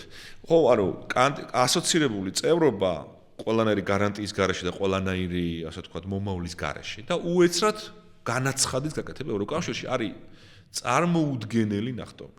ეს არის ნახტომი, რომელიც შესაძლებელია ქვეყანამ გააკეთოს ისტორიულად ერთხელ, ალბათ საუკუნეში ერთხელ, რომელიც ესეთ უნიკალურ ფანჯარას უხსნეს ქვეყანას, ვინაიდან რეალურად რა ხდება საქართველოს, უკრაინა და მოლდოვა უეცრად აღმოჩნდნენ დასავლეთ ბალკანური ქვეყნების ჯგუფში. ანუ კანდიდატობის მონიჭებით, ნუ პირველად მიიღო უკრაინა და მოლდოვამ 2022 წლისვე ზაფხულს, ანუ ჯერთი უპრეცედენტოდ მოკლე დროში განიხილა ევროკომისიამ. ესეც არასდროს არ მომხდარა, რომ სამ თვეში ევროკომისიას განეხილოს განაცხადი გაწევრიანების შესახებ. წინა შემთხვევებში, როდესაც იყო ხორვატია, ბულგარეთი, რუმინეთი, დანარჩენი ქვეყნები, ეს გრძელდება წელიწად-ნახევარი, 2 წელი, სანამ ევროკომისია განიხილავს ამ განაცხადს. ჩვენთან მიმართებაში ესეც დაჩქარდა, უპრეცედენტოდ დაჩქარდა. სამ თვეში შეფასება დადო ევროკომისიამ და თქვა, რომ უკრაინა და მოლდოვა აკმაყოფილებენ კანდიდატის სტატუსს და მივანიჭოთ მათ კანდიდატის სტატუსი. ოღონდ წინა რაღაც პირობები უნდა შეასრულონ კიდე, გასაკეთებელი რაღაც პირობები, ხოლო საქართველოს მიმართებით საქართველოს არ აკმაყოფილებს კანდიდატის სტატუსს, მივანიჭოთ მათ ევროპული პერსპექტივა და 12 წინაპირობა. ევროპული პერსპექტივა იყო ფრაზა, რომელსაც ჩვენ ვითხოვდით როგორ ვთხოვდით ევროკავშირის ინსტიტუტებს 2016 წლიდან 22 წლამდე ვთხოვდით, რომ სადმე რომელიმე დოკუმენტში გაჩენილიყო ეს ჩანაწერი. რომ საქართველოს გააჩნია ევროპული პერსპექტივა. ეს იყო ჩვენი სურვილი და ასე მინიმალური იმისათვის რომ რაღაცა ფორმით გადაგვეზღვია ჩვენი მომავალი პერსპექტივა ევროკავშირში. და ამასაც თანხმობა ჩვენ არ ქონდა ევროკავშირის არც მაშინ არც ევროპარლამენტიც ერიდებოდა ასე ვთქვათ ამ ფრაზეოლოგიის ტერმინოლოგიის დაფიქსირება საკუთარ დოკუმენტებში. ანუ ხტებით როგორ შეიცვალა კარდინალურად მდგომარეობა ჩვენ გვაძლევენ მინიმალურს ისე მოგიბათ შეგვეძლო ამ ნანატრ ევროპულ პერსპექტივას რასაკვირველია ეს დიდი იყო და 1 წლის შემდეგ 2023 წლის ბოლოს მიუხედავად იმისა რომ საქართველოს არ ასრულებს ამ 12 რეკომენდაციას 12 რეკომენდაციას 3 რეკომენდაციას ასრულებს მხოლოდ და მხოლოდ საეჭვო ხარისხით ჩვენ ვიღებთ კანდიდატის სტატუსს. ძალიან მოკლედ რო არ წაკართოთ 2000 ესე იგი ასოცირების ხელშეკრულების ხელმოწერიდან კანდიდატის სტატუსის მონიჭებამდე ევროინტეგრაციის პროცესში არის ისეთივე სხვაობა, რომ რო წარმოვიდგინოთ მარტივად, მიყვარს ეს მაგალითი, ყველგან ამას ვახსენებ, მეორე კლასიდან რო გადაგვიყვანონ მე-11 დამასრულებელ კლასში უეცრად და გვითხრათ რომ ჩვენ ამას ახლა უწევთ და გამთავრებინებ უბრალოდ გამოგვყევი.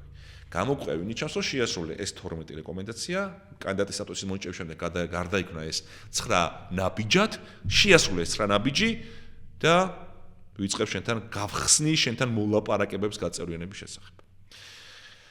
ასოცირების შეთანხმება რასაკვირველია რჩება ძალაში, უბრალოდ ასოცირების შეთანხმება ხდება მე-10 ხარისხოვანი. არის უკვე ჩაბარდა წარსულს, ეს ჩვენ ამას ეს უნდა გავაკეთოთ რასაკვირველია, მაგრამ რეალურად იმისათვის რომ საქართველოს გახსნას მოლაპარაკებები, უნდა გადაედგა 9 ნაბიჯი. სულ 9 ნაბიჯი, 1200 გვერდიანი დოკუმენტის შესრულების მაგივრად უნდა გადაგვედგა 9 ნაბიჯი მხოლოდ და საქართველოსთან ერთობაში იწყებოდა მოლაპარაკებების გახსნა ჩვენი გაწევრიანების შესახებ. ანუ სათანადოდ ვერ გადმოვცემ ამ მომენტის მნიშვნელობას, ვცდილობ ხოლმე რომ კარგად ავუხსნა მსმენელს, მაყურებელს, ვინც გვისმენს, რომ ეს არის ერთჯერადი, სრულიად უნიკალური ფანჯარა შესაძლებლობებისა, რომელიც საქართველოს, მოლდოვას, უკრაინას გაეხსნათ უკრაინაში ტრაგიკული მოვლენების შედეგად. ანუ ომის პირდაპირ რუსეთის უკრაინის თავდასხმის შედეგად საქართველოს, უკრაინამ, მოლდოვამ მიიღეს აი ეს შესაძლებლობების ფანჯარა, რომელიც სხვა შემთხვევაში ჩვენ უახლოესი 10 წლეულების მანძილზე არ გვექნებოდა. არანაირი წინაპირობა ამის არ არსებობდა, რომ საქართველოს ეს შესაძლებლობა ქონოდა. კანდიდატის სტატუსი მოგვენიჭა, მაგრამ სამწუხაროდ 9 ნაბიჯის შესრულება არ მოხერხდა. პირიქით ჩვენ დავიწყეთ თანამედროვე უკუსლა ადამიანის უფლებების დაცვის თვალსაზრისით, თანამედროვე უკუსლა კანონის უზენაესობის თვალსაზრისით, რეალურად მოხდა სახელმწიფო ინსტიტუტების მიტაცების პროცესი, რაც ძირითადად ვრცელდება სასამართლო სისტემაზე, რამაც ასახვა პოვა აი ბოლო ანგარიში, რომელიც გამოქვეყნდა გასული წლის 4 ნოემბერს, სადაც ყველაფერს საკუთარ სახელი დაერქვა, მაგრამ კიდევ ერთხელ ჩვენ არ უნდა ჩავთვალოთ, რომ ჩვენ ამ ეტაპზე რაღაცა დაკარგული გვაქვს, ჩვენ არ გვაქვს დაკარგული არაფერი, გარდა იმისა, რომ არ ვერ გავხსენით მოლაპარაკებები, როგორც ეს გაკეთა უკრაინა და მოლდოვა, ისინი გადავიდნენ უკვე სულ ბოლო ეტაპზე. მოლაპარაკებები რას ნიშნავს? გაწევრიანების შესაძლებლობასაც მოკლედ ავხსნი. მოლაპარაკებები ნიშნავს იმას, რომ არის 35 თავი დაახლოებით, 35 თავი და დახუროს ქვეყანა ევროკავშირთან მოლაპარაკების პროცესში. ჩვენ ამის გამოცდილება გვაქვს, როდესაც ვაკეთებთ მაგალითად ასოცირების შეთანხმებას, ესეც დაახლოებით 5-6 წლიანი პროცესი იყო, როდესაც ჩვენ ასე მივდიოდით თითოეულ თავს განვიხილავდით და დაწრულების შემდეგ ჩვენ გადმოგვეცა ხელმოწერის შესაძლებლობა ასოცირების, მაგრამ ეს 35 თავი გაწევრიანებს 80 თავი ნიშნავს იმას, რომ ამ თავების დახურვის შემდეგ საქართველოს ნებისმიერ ქვეყანა მიიღებს მოსაწვევს გაწევრიანებას. ანუ ევროკავშირში გვიგზავნოს ჩვენ მოსაწვევს, თქვენ უკვე ხართ მზად იმისთვის გახდეთ ევროკავშირის წევრი ქვეყანა. შემდეგი ტალღა გამოცხადებული არის 30 წელს, 2030 წელს და არ გამორიცხა, რომ ზოგ ქვეყანას, რიგ ქვეყანასთან მიმართებით ეს ამ თარიღმა კიდევ უფრო გადამოიწევს აქეთ, ანუ 2027 წელსაც ვიხილოთ ჩვენ გარკვეული ცვლილებები ამ მიმართულებით, იმიტომ რომ დაწინაურდა რამდენიმე ქვეყანა, განსაკუთრებით ალბანეთი, უკრაინა, ამ ანგარიშში მათ ხატყო, ხო ამ ქვეყნამ შეიძლება გაცილებით უფრო ადრე მიიღონ მოსაწვევთა, შეიძლება 2027 წელს კი, ანუ სულ 1 წელი შეიძლება ქონოდა ეხლა ჩვენ ასე გვაშორებდეს ჩვენ შეიძლება გაწევრიანება და ყველაფერი რომ ისე გაგვეკეთებინა როგორც ამის აუცილებლობა იყო, მაგრამ ჩვენ ეხლა ფაქტიოდ აღარა ვართ იმ ჯგუფში, რომელშიც იყო უკრაინა და მოლდოვა. ესეც მინდა ორი სიტყვით ვახსენო, რატო გვინდოდა ამაში ყოფილიყავით. გაფართოების ტალღებზე როცა საუბრობდით ჩვენ, ხო, უნდა გვახსოვდეს, რომ გაფართოების ტალღები ყოველთვის მოიცავდა ქვეყნების ჯგუფს. ესე ფართო ანუ ევროკავშირის იღებს ამ გადაწყვეტილებას ეთყობს არ არის პონტა ორი გამონაკლისი არსებობს თუმცა ამ გამონაკლისებშიც ყოველთვის არის ხოლმე მოსაზრებები რომ ეს არ უნდა ჩავთვალოთ ჩვენ როგორც გამონაკლისები ვინაიდან გაგრძელებები ანუ ჯერ მიიღეს 82-ში მიიღეს საბერძნეთი და 84-ში ესპანეთი და პორტუგალია თითქოს ეს ერთ პროცესად შეიძლება ჩვენ მოვიაზროთ ხო მაგრამ რეალურად ორი შემთხვევა, როდესაც ევროკავშირი გაფართოვდა თითო ქვეყნით, ეს არის საბერძნეთი 82 და 2013 ხორვატია. ორივე შემთხვევაში ამ ქვეყნებს ყავდათ ძალიან ძლიერი ხარდამჭერი ქვეყნები ევროკავშირის შიგნით, ეს იყო საბერძნეთის შემთხვევაში საფრანგეთი და ხორვატიის შემთხვევაში გერმანიის ფედერაციული რესპუბლიკა. ჩვენ სამწუხაროდ ესეთი არავინ არ ყავდა არასდროს და ამიტომ ჩვენ ერთადერთი შესაძლებლობა რომ შემდგომი როდესაც სავარაუდო გაფართოების წავლა მოხვედრილიყოთ იყო ჩვენ სწორი დაჯგუფება ასე ვთქვათ. ეს დაჯგუფება ჩვენ გვავარჩიეთ უკრაინა მოლდოვასთან ერთად ეს ასოცირებული ტრიო ყოველთვის გვინდა რომ ყოფილიყავით ერთად ვინაიდან თუ ამ ორ ქვეყანას ამერჩევთ იქნებოდა მიღებული გადაწყვეტილება მათი გაწევრების შესახებ ჩვენც იქვე ყოფილიყავით.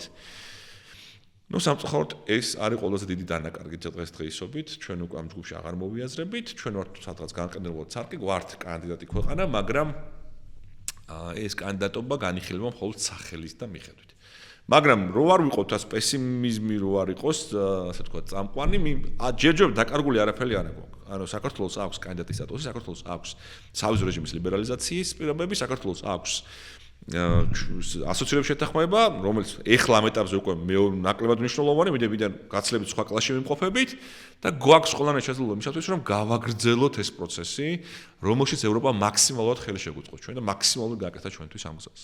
კი ბატონო, როგორ შეიძლება გული არ დაწყდეს ადამიანს იმ შესაძლებლობებზე, რა შეიძლება იყოს და რა არის რეალურად, მაგრამ კარგი არის ზოგადად იმის შეხსენება, რომ დაკარგული არ არის ეს შესაძლებლობა, ჯერ კიდევ არის საშუალება იმის, რომ სიტუაცია გამოსწორდეს და საქართველოს დაუბრუნდეს იმ ევროპულ ოჯახს, რომლის უდაო წევრიც ის არის. სხვადასხვა მიმართულებებით, როდესაც საუბრობენ ევროკავშირზე, ხშირად ისმის თურქეთი და თურქეთთან ურთიერთობა და მაგალითი ზოგადად თურქეთის, რომ ისინი დიდი ხანია ცდილობენ ევროკავშირში გაწევრიანებას და ეს მათთვის შეუძლებელია და შესაბამისად ამ დისკუსიაში ხოლმე ხშირად საქართველო არის მიბმული და თუ შეიძლება ვისაუბროთ თურქეთზე და რა სპეციფიკა არის თურქეთსა და ევროკავშირთან ურთიერთობის მხრივ. რასაკვირველია, თურქეთი ძალიან საინტერესო ქვეყანაა ამ თვალსაზრისით თურქეთი არის ასევე კანდიდატი წევრი ევროკავშირის, მაგრამ ჩვენგან განსხვავებით თურქეთი არის ჩვენზე უფრო წინ. რაც უნდა გასაკვირი იყოს, თურქეთს დაწყებული აქვს მოლაპარაკებები გაწევრიანების შესახებ. ანუ თურქეთს უკვე ამ 95 თავიდან რომელიც ჩვენ ვახსენეთ, უკვე რამდენიმე თავი დახურული აქვს. ანუ თურქეთს წარმატებით დახურული აქვს რამდენიმე თავი ევროკავშირში გაწევრიანების შესახებ მოლაპარაკების პროცესში და ის გაჩერებულია ამ ეტაპზე საკუთარი სურვილით. ანუ ჩვენ გვახსოვს რამდენიმე წლის წინ სარასაკვირველია სანამ დაიწყებოდა ევროპის კონტინენტზე ომი, ძალიან აქტიურად განიხილებოდა თურქეთის საკითხი, მას ძალიან ბევრი მხარდამჭერი ყავდა ევროკავშირში, ასევე ყავდა არსებობდა ბევრი მოწინააღმდეგე. მე ვფიქრობ, რომ ეს ტენდენცია ბოლო პერიოდში მნიშვნელოვნად შეიცვალა. ეხლა ვფიქრობ, რომ ევროკავშირი განსხვავებულად უნდა მიუდგეს თურქეთის ნიშნულობას ევროკავშირში მისი მომავალი წევრობის შესახებ. კიდევ ერთხელ თურქეთი არ აღიქმებოდა როგორც ასე ვთქვათ ამ კლუბის წევრი თავიდან, იყო საუბარი იმაზე, რომ მაინც ევროკავშირი რაღაც ასე ვთქვათ რაღაც პრინციპებს ეფუძნება განსხვავებულს, მაგრამ ეს ყველაფერი მეორეხარისხოვანი იყო, ვინაიდან იმ შემთხვევაში თურქეთი დააკმაყოფილებდა მოლაპარაკების პროცესში განსაზღვრულ ასე ვთქვათ პირობებს, ის ჩვეულებრივად იყო ასე ვთქვათ შესაძლებელია მას მეინჭებოდა კანდიდატის მეინჭებოდა მიეღო ასევე მოსაწვევი გაწევრიანებაზე ძალიან ცუდ პერიოდს დაემთხვა ეს ყველაფერი თქვენ გახსოვთ რომ ბალკანეთში რუსეთმა ასევე რუსეთი შეეცადა ბალკანეთის ქვეყნებზე გავლენის მოხდენას, მათი ინტეგრაციული პროცესების გაჩერებას, თურქეთმა ასევე ჩათვალა, რომ ეს იყო მისთვისაც გამოწვევა და ასევე თურქეთმაც მიიღო გარკვეული ითამაშა გარკვეული როლი ბალკანეთის ქვეყნებში ამ პროცესებზე გავლენა მოახდინა ამ პროცესებზე, მაგრამ მე მიმაჩნია, რომ უახლოეს მომავალში აღდგება დისკუსია მას, როგორც კი ყველაფერი ეს რთული პერიოდი გადავა, მე მიმაჩნია, რომ ევროკავშირი უკვე დაიწყებს ფიქს იმაზე, მას დაჭირდება ისეთი ქვეყანა, როგორც არის თურქეთი, ჩემი აზრით. მით უმეტეს იმ დროს, როდესაც საუბარია რაღაც ახალი უსაფრთხოების მექანიზმის ჩამოყალიბებაზე ევროპის კონტინენტზე, ევროპაში, ეს შეუძლებელია ჩვენ ამაზე ვიფიქროთ თურქეთის გარეშე. თურქეთთან თანამშრომლობა ევროპაში არის სასიცოცხლოდ მნიშვნელოვანი, მიმაჩნია, რომ განსაკუთრებით იმ დროს, როდესაც ხდება ახალი უსაფრთხოების ფორმატების განხილვა ევროკავშირში, ევროპაში, შესაბამისად, ასევე გასათვალისწინებელია შავი ზღვის აუზის უსაფრთხოება, სადაც თურქეთს აქვს გადამწყვეტი როლი და მნიშვნელობა არის მისი ასეთ ყველაზე დიდი. ამიტომ უახლოეს მომავალში თუ იქნება საუბარი ახალი უსაფრთხოების არქიტექტურის ჩამოყალიბებაზე, ახალი უსაფრთხოების ელემენტის განსაზღვრაზე, შეუძლებელი იქნება ამაზე ვისაუბროთ თურქეთისა და ასევე უკრაინის მონაწილეობის გარეშე. რას ვფიქრობ, რომ კიდევ უფრო მეტად საინტერესო იქნება უახლოეს მომავალში, როდესაც ჩვენ ნახავთ დინამიკა, როგორ განვითარდება ტრანსატლანტიკური ურთიერთობებისა და რას ვიხილავთ უახლოეს მომავალში. მე მგონია, რომ თურქეთი როგორც კანდიდატი ქვეყანა ინარჩუნებს აქტუალობას ევროპისთვის, ევროკავშირისთვის და უახლოეს მომავალში ჩვენ გვექნება შესაძლებლობა რომ ნახოთ უფრო მეტად ჩართულობა ევროპისა ამ ქვეყანაში. კი ბატონო, ერთი თემა, რაც ებმის ამ უსაფრთხოების თემას, ჩვენ აუცილებლად ვისაუბრებთ გლობალურ უსაფრთხოების გარემოებებზე. ძალიან საინტერესოა თვითონ ევროკავშირის შიდა მოწყობა, რაზეც ნაწილობრივ ვისაუბრეთ. ხშირად ადარებენ ხოლმე ჩვენთან ევროკავშირს, საბჭოთა კავშირს, მაგრამ რეალურად ვახსენეთ კიდევაც, რომ ეს არაადეკვატური შედარება არის და ამის არაჩვეულებრივი მაგალითი არის ორი ქვეყანა, უნგრეთი და სლოვაკეთი, რომელიც ხშირად იყენებს თავის ვეტოს საშუალებას და პრივილეგიას იმისთვის, რომ ერთიან ევროპის ერთიან პოლიტიკას ხელი შეუშალონ, დაბლოკონ სხვადასხვა დახმარებები, რაც უკრაინის მიმართულებით არის და ეს ხშირად აღიქმება როგორც ევროკავშირის სიძლიერე და მისი სისუსტეც ერთდროულად.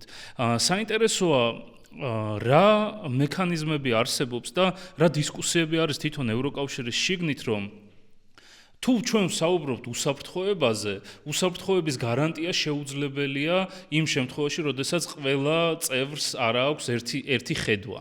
როდესაც უნგრეთი ამბობს, რომ მე არ მინდა ომში ვიყო ჩართული, ეს ასევე ნიშნავს, რომ თუ ევროკავშირს რაღაცა ტიპის პრობლემები დაუდგა, რასაც რისი გადაწყვეტად საჭირო იქნება, შეიძლება არ დადგეს მის გვერდზე და ხელი შეუშალოს იმ გადაწყვეტილებების მიღებას, რა გადაწყვეტილებებიც უსაფრთხოებისთვის არის საჭირო და რა მექანიზმები არსებობს და არის თუ არა დისკუსიები, რომ რაღაც ფორმატი შეიცვალოს უფრო მეტი უსაფრთხოების გარანტიისთვის. ძალიან კარგი კითხვაა, ვინაიდან უნგრეთის შემთხვევა, კონკრეტულად უნგრეთზე ვისაუბრებ, იმიტომ რომ სლოვაკეთი უფრო ნაკლებად ჩანს ბოლო პერიოდში, მაგრამ რასაკვირველია ესეც არის, ასე ვთქვათ, ერთ-ერთი ქვეყანა, რომელიც რეალურად რიგ საკითხებში ეწინააღმდეგება ერთიანი ევროკავშირის პოზიციის ჩამოყალიბებას. უნგრეთი არის ძალიან საინტერესო შემთხვევა, ვინაიდან ცხადყოფს, რომ ეს სიძლიერე, რომელიც გააჩნია ევროკავშირთან კონსენსუსი და კონსენსუსი აუცილებლად რიგ საკითხებში შესაძლებელი ასევე იქნას გამოყენებული არამიზნობრივად, ანუ იქნას საპირისპიროდ გამოყენებული. უნგრეთი არის ქვეყანა, რომელიც როგორც ყველამ ვიცით, ბლოკავს გადაწყვეტილებების მიღებას უკრაინასთან მიმართებით, მას აქვს ასევე თავის საკუთარ შეხედულებები ჩვენთან მიმართებითაც და ასე შემდეგ. მაგრამ რეალურად თქვენ მართლად აღნიშნეთ, მიმდინარეობს დისკუსია იმაზე, როგორ შეიძლება მომავალში მსგავსი წინაღობის გადალახვა და ევროკავშირი ემზადება იმისათვის, რომ რეალურად მოხდეს მაქსიმალურად შემცირება უნგრეთის გავლენისას ერთობლივი გადაწყვეტილებების მიღების პროცესზე. და ვფიქრობ, რომ ამაში თანხმობა არსებობს, არ უნდა იყოს არ უნდა შეძლოს ერთ ქვეყანას ან ორ ქვეყანას, ასე ვთქვათ, ერთიანი პოზიციაზე გავლენის არ უნდა კონდეს შესაძლებლობა გავლენა მოახდინოს და შეაჩეროს ეს გადაწყვეტილება, ჩვენ ბოლოს ვიხილეთ კიდევაც არის გადაწყვეტილება, რომელიც მიიღება ყველა -1. ანუ ეს ფორმატი პირველად გამოჩნდა ევროკავშირის ასე ვთქვათ, ევროკავშირში, როდესაც 27-მა ქვეყანა მიიღო გადაწყვეტილება, ანუ 27-1 და ამით მოხდა პირდაპირ იდენტიფიცირება იმ ქვეყნისა, რომელიც იყო წინააღმდეგი და ეს იყო უნგრეთი. უნგრეთი სამწუხაროდ ბოლო პერიოდში ძალიან ნეგატიურ როლს ასრულებს ამ ერთიანი ევროპული პოლიტიკის პოზიციის ჩამოყალიბებაში, მაგრამ არ უნდა დაგვაწოს, რომ მარტში არის არჩევნები უნგრეთში და დიდი ალბათობით ეს ადამიანი, რომელიც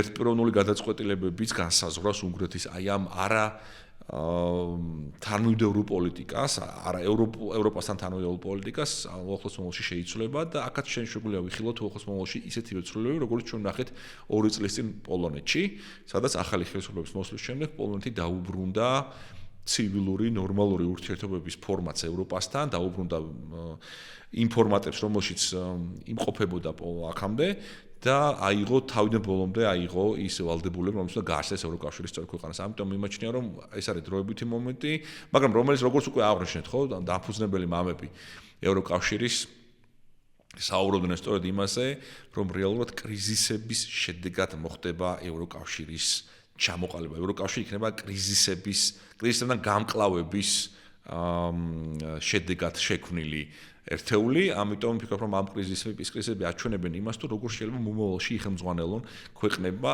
მსგავს მდგომარეობაში და კარგი მაგალითია იმისა, თუ რა ხარისხის თავისუფლება არსებობს ევროკავშირში.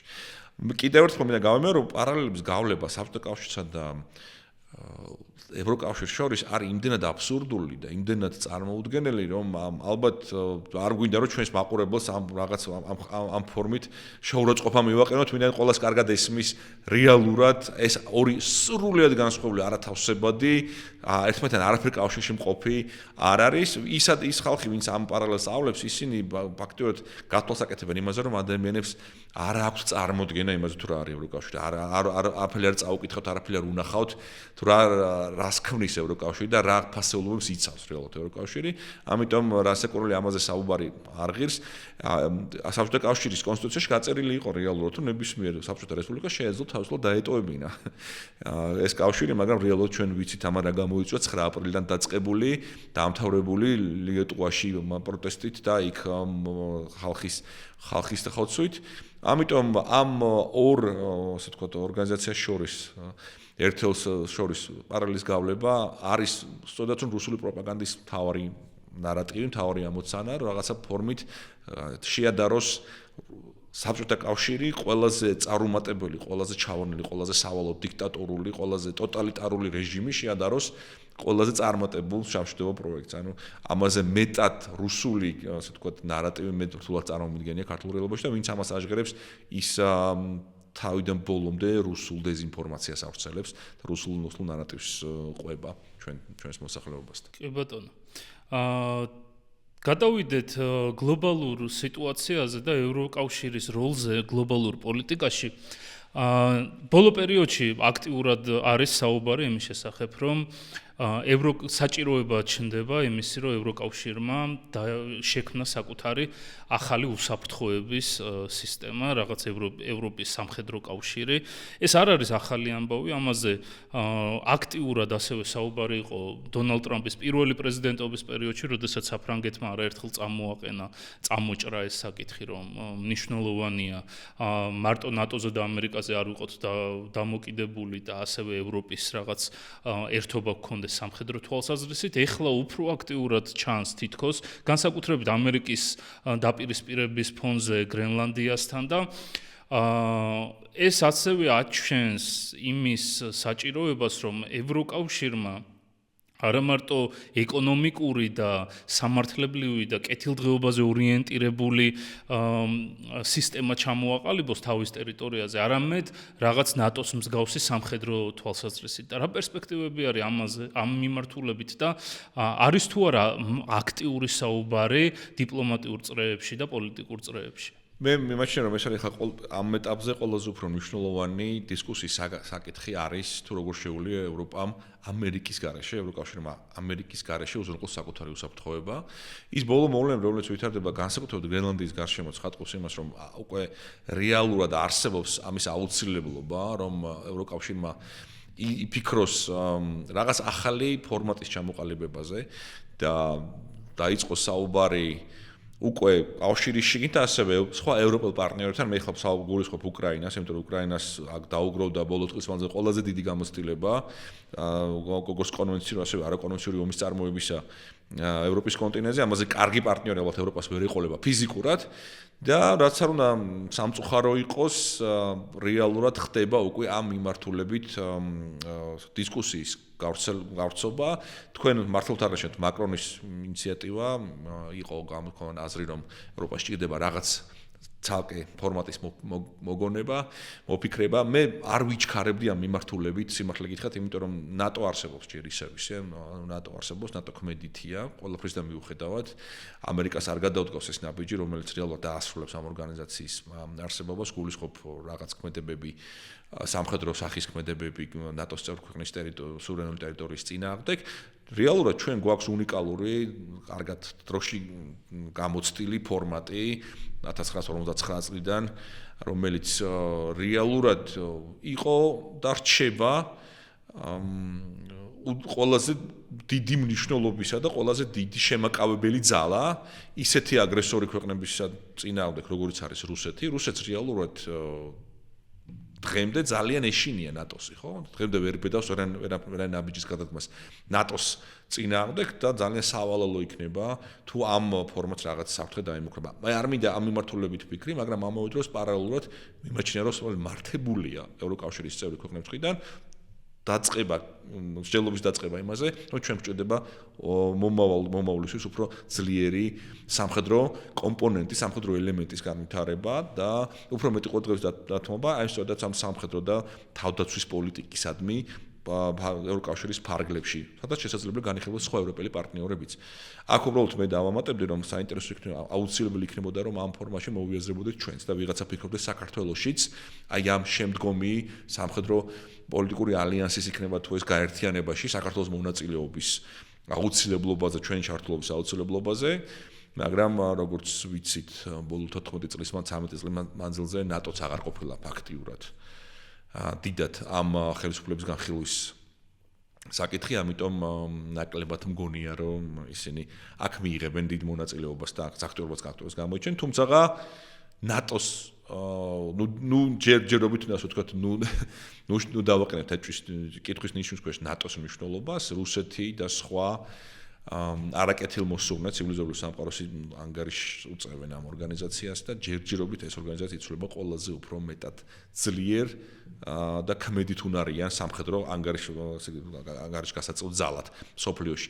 იმედი მაქვს, რომ ასეთად დარჩება ის და მოხერხდება აი ამ დროებითი გაუგებრობის გადალახვა, რომელიც უკავშირდება თითქოს ახლა გრენლანდიის გარშემო მიმდინარე მოვლენებს. კი ბატონო.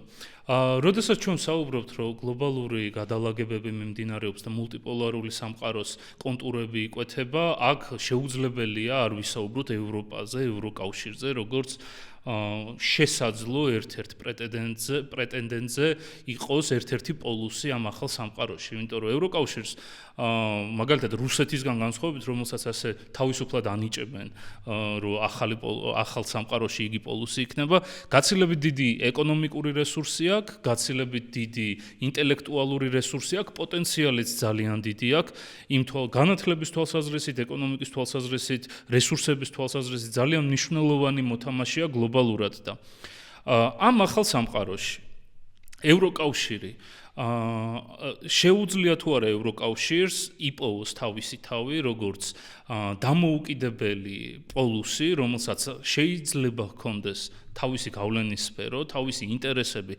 სხვა პოლუსების მიმართებით და რა როლი შეიძლება ითამაშოს მან ამ სამყაროს ჩამოყალიბების პროცესში. მე მგონია, რომ ევროკავშირი უკვე არის ანგარიშგასაწევი ძალა, მე იმაჩნია, რომ არა სამხედრო თვალსაზრისით, არამედ ეკონომიკური და პოლიტიკური გავლენის თვალსაზრისით. მე მიმაჩნია, რომ ის პროცესები, რომლებიც ახლა ვითარდება მსოფლიოში და განსაკუთრებით ამერიკა ევროპის ეს ბოლო პერიოდის დინამიკა, რატომღაც მაფიქრებინებს, ასევე უკრაინაში მიმდინარე აგრესია, რუსეთის აგრესია აჩვენებს იმას და მაფიქრებინებს იმას, რომ ამ კრიზისიდან ევროკავშირი უნდა გამოვიდეს უფრო გაძლიერებული. ჩვენ ვიხილეთ წარმოუდგენელი ტრანსფორმაცია ევროკავშირისა ბოლო 4 წლის მანძილზე. თუ გავითვალისწინებთ იმას, რითი დაიწყო უკრაინის დახმარება გერმანიის ფედერაციულ რესპუბლიკამ, ეს იყო სამხედრო ჩაფხუტები და რითი ამთავრებს ტაურუსები განიხილება, რომ ალბათ უახლოს მომავალში გადაეცეს და მანამდე გადაეცათ ლეოპარდები უახლესი სამხედრო შეერაღება, გერმანიამ საკუთარი სამხედრო შენაერთები გააგზავნა ლიეტუვაში, უსაფრთხოების დასაცავად. ანუ ჩვენ ხედავთ ძალიან მოკლე პერიოდში სრულიად განსხვავებულ ევროპას, ჩვენ ხედავთ გაცილებით უფრო მობილიზებულ ევროპას, გაცილებით უფრო რაციონალურ ევროპას, გაცილებით უფრო გაერთიანებულ ევროპას, აი ორი გამონაკლისის გარდა, რაზეც ჩვენ მქონდა საუბარი, მაგრამ ეს არის გამონაკლისი. მე ვფიქრობ, რომ ეს არის გამონაკლისი, რეალურად რატომღაც მგონია, რომ ამ კრიზისიდან ყველაზე მეტად განძლიერებული და ანგარიშგასაწევი ძალა გამოვა ევროპა, რომელიც ინარჩუნებს საღ აზრს ბოლომდე ევროკავშირი, ინგლისი, რასაკურველი ინგლისთან ერთად, მე თორსა საუბრობ ახლა ინგლისს ცალკე არ განვიხილა ამ პროცესში, მიმაჩნია რომ ეს იქნება სწორედ უნიკალური ერთობა და ეს იქნება ანგარიშგასაწევი პოლუსი, სწორედ რომ სოფლიოში, რომელიც მომავალში გაცილებთ უფრო ძლიერად გამოჩნდება, მათ შორის სამხედრო პოლიტიკური თვალსაზრისითაც. კიდევ ერთხელ, ამის ფიქრის საშუალებას მაძლევს ის, რომ ეს არის ორგანიზაცია, რომელიც ბოლომდე მიუხედავად ამ სრულად წარმოუდგენელი დინამიკის, რომელსაც ვადევნებთ ხოლმე, ინარჩუნებს საღად აზროვნების უნარს და მოვლენების საღად შეფასების საშუალებას შესწევს. ბოლომდე, ამიტომ მგონია, რომ როდესაც ეს ყველაფერი დამთავრდება, ევროკავშირი იქნება გაცილებით ძლიერი ორგანიზაცია, გაცილებით საინტერესო მონაწილეებით. ჩვენ ყავს ახალი გერმანია 2022 წლის შემდეგ. ჩვენ წინა ფედერალური კანცლერის განცხადება იყო, ოლოფ მერცის განცხადება იყო, შოლცის ბოდიში განცხადება იყო, რომ ჩვენ აქ ეპოქალური ცვლილება მოხდა, ანუ ვიყოფებთ ეპოქალური ცვლილების პირისპირ, რომ გერმანიამ შეწყვიტა აი ეს იზოლაციონიზმი, რომელიც მას ჰქონდა თავშეკავებული პოლიტიკა, თავშეკავებულობა სამხედრო თვალსაზრისით, თავშეკავებულობა ზოგადად მისი წონის და მისი გავლენის უფრო მეტად წარმოჩენის თვალსაზრისით, ანუ კრიზისმა ცხადყო, რომ რეალურად ქვეყნები, რომლებსაც აქვთ უფრო მეტი შესაძლებლობა, უფრო მეტი წონა, უფრო მეტი წვლილი და ვალდებულებები, ძალიან მართლობთ იღებენ ამ პასუხისმგებლობას საკუთარ თავზე. უბრალოდ ყოველსა კიდევ ერთხელ გულისხმობ გერმანიას, რაც ვფიქრობ, რომ ძალიან საინტერესოა. გერმანიისგან იყო დიდი ხნის მანძილზე ევროკავშირის წევრი ქვეყნები, აღმოსავლეთ ცენტრალური ევროპის ქვეყნები ელოდებოდნენ გერმანიისგან ამ როლის საკუთარ თავზე აღებას. ისინი დიდი ხნის მანძილზე თხოვდნენ კიდევ, ჩვენ გვახსოვს შიკორსის განცხადება, რამ 10 წლის წინ, როდესაც მან ინატრა, რომ უფრო მეტად აქტიური გერმანია, პოლონეთის იმ მაშინაც საგარეო საქმეთა მინისტრი იყო თუ არ ვთქვი, მაშინ ინატრა რომ ყოფილიყო გერმანიის როლი გაცილებით უფრო აქტიური, ვიდრე ეს იყო, მაგრამ ეს გადაწყვეტილება ვერ იქნა მიღებული იმ დროს, მაგრამ ეხლა ჩვენ ვხედავთ სრულიად ახალ ტრანსფორმირებულ გერმანიას, რომელმაც გამოაცხადა საყოველთაო გაწვევა ჯარში. ანუ შეიძლება ეს მეორე მხრივ მანდა მაინც კარგი ისტორიულ პარალელებს არ აქვს. შეიძლება ეს ცოტათი დასაფიქრებელი იყოს რასაკვირველია, მაგრამ რასაკვირველია ხუმრობით, მაგრამ გერმანია, ანუ ყველაფერი ამ კრიზისმა აიძულა ევროკავშირი, რომ ქვეყნებმა საკუთარი წონისა და შესაძლებლობის შესაბამისად იტვირთონ როლი ახალ ევროპაში, ახალ ევროკავშირში. არაფერი აღარ იქნება იგივე უკრაინაში კონფლიქტის დასრულების შემდეგ. არაფერი აღარ იქნება იგივე, მაგრამ მე მიმაჩნია, რომ ევროკავშირი ამ პროცესიდან გამოვა გაცილებით უფრო გაძლიერებული და გაცილებით უფრო ანგარიშგასაწევი ძალა მთელს მსოფლიოში და არა მარტო როგორც ეკონომიკური გიგანტი და როგორც ეკონომიკური, ასე ვთქვათ, უდიდესი, ასე ვთქვათ, სიძლიერის მქონე ორგანიზაცია, არამედ როგორც სამხედრო პოლიტიკური ერთეულიც. იმიტომ რომ კიდევ ერთხელ ჩვენ გვაქვს ძალიან მკაფიო გზავნილები, ძალიან მკაფიო ნაბიჯები, ძალიან მკაფიო რაციონალური საღაზრთან ძალიან ახლოს მყოფი გადაწყვეტილებები, ამ უდიდესი რთული ბიუროკრატიული მექანიზმისა, მაგრამ რომელიც საბოლოო ჯამში სწორ გადაწყვეტილებებს იღებს. ამიტომ რატომღაც მგონია, რომ ჯერჯერობით ამას არაფერი არ ემუქრება, პირიქით გაჯასახების პროცესია და ხდება სწორი ტრანსფორმაცია იმ ქვეყნებში, სადაც ამის, ასე ვთქვათ, მოლოდინი უკვე დიდი ხანი არსებობდა და გააზრება საკუთარი როლის, საკუთარი წონის ხდება ძალიან მართებულად. ამიტომ იმაჩნევ რომ საფრთხის შემცველი არაფერი არ არის თავად ევროპისთვის, ევროკავშირისთვის, პირიქით გონია რომ თუ საუბრობთ გერმანიაზე, გერმანია როგორც წესი ევროკავშირის განხილავს მისთვის ძალიან ახლო პროექტად, ევროკავშირი მისთვის არის ერთ-ერთი ძირითადი ძალიან მნიშვნელოვანი საყრდენი და ასე ვთქვათ, ეროვნული პროექტი მე ვიტყოდი დიდწილად, რაც არ უნდა გასაკვირი იყოს, ვფიქრობ რომ ყველაფერი თავის ადგილზე დგება ევროპაში, ანუ რეალურად დიდი ქვეყნები, გავლენიანი ქვეყნები, ეკონომიკურად ძლიერი, სამხედრო პოლიტიკურად ძლიერი ქვეყნები იღებენ იმ პასუხისმგებლობას, ან მზად არიან უფრო მეტი პასუხისმგებლობის მისაღებად, ვიდრე ეს იყო აქამდე. ამიტომ ალბათ ამას მხოლოდ და მხოლოდ უნდა მივესალმოთ ჩვენ, იმიტომ რომ ეს არის ის საერთაშორისო ჩვენ მივისწრაფვით. ჯერჯერობით ერთადერთი რაციონალური საღად მოაზროვნე აქვს, რომ დავაკვირდეთ, ხო? ანუ ვინ შეიძლება იყოს, ხო? რჩება ევროკავშირი, ევროპული ქვეყნები, იაპონია, ხო? რამდენიმე ქვეყანა, რამდენიმე ცენტრი სოფლიოში, რომელიც უბრალოდ საღაზროვნებას ინარჩუნებს, საღად აღიქვავს მიმდინარე მოვლენებს და არ ცდილობს ან დრო მოიგოს ამ ვითარებით, ან რაღაცად არ ჩაერიოს, ან დააცადოს. იცით ალბათ, ვისაც გულისხმობ, ხო, იმ ქვეყნებს, რომლებიც ამ პროცედენ საბოლოოდ რაღაცას არგებობს თვითონ ელოდებიან.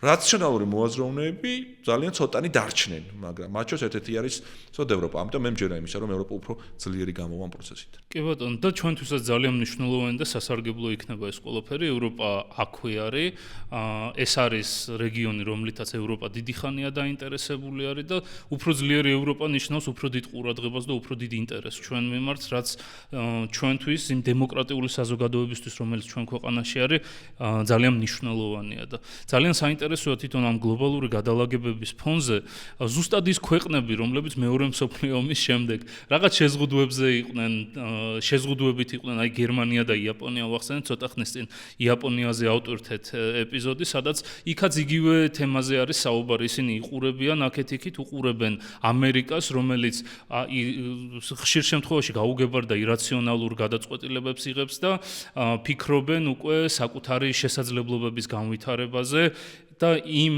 თემების გადახედვაზე, იმ იდეების გადახედვაზე, რა იდეებიც მათ აკავებდათ მეორე მსოფლიო ომის შემდეგ. და ეხლა უფრო იაპონიაშიც, გერმანიაშიც ხდება რაღაც გამოღვიძების პროცესი. მე სოციალურ მედიაშიც დავწერე ცოტა ხნის წინ 2022 წლის ბოლოს ვიყავი გერმანიაში, თავდაცვის სამინისტროდან ორმხრივ ურთიერთობებზე. მე მახსოვს რა განწყობები იყო ჯარში და როგორ იმედის თვალეთ უყურებდნენ იმ განვითარებულ მოვლენებს, იმიტომ რომ ჯარი კიდევ ერთხელ ყურადღების ცენტრში მოექცა. მაშინ, როდესაც ისინი გრძნობდნენ, რომ ისინი არ იყვნენ მნიშვნელოვანი და პირიქით არაპრესტიჟული მიმართულება იყო და ეხლა ჩვენ ხედავთ, რომ გაცილებით უფრო მეტი ყურადღება ექცევა ამას და იმედი მაქვს, რომ კალაპოტში ჩაჯდება ეს და იქნება შესაბამისი შედეგი, დადგება ეს შესაბამისი შედეგი.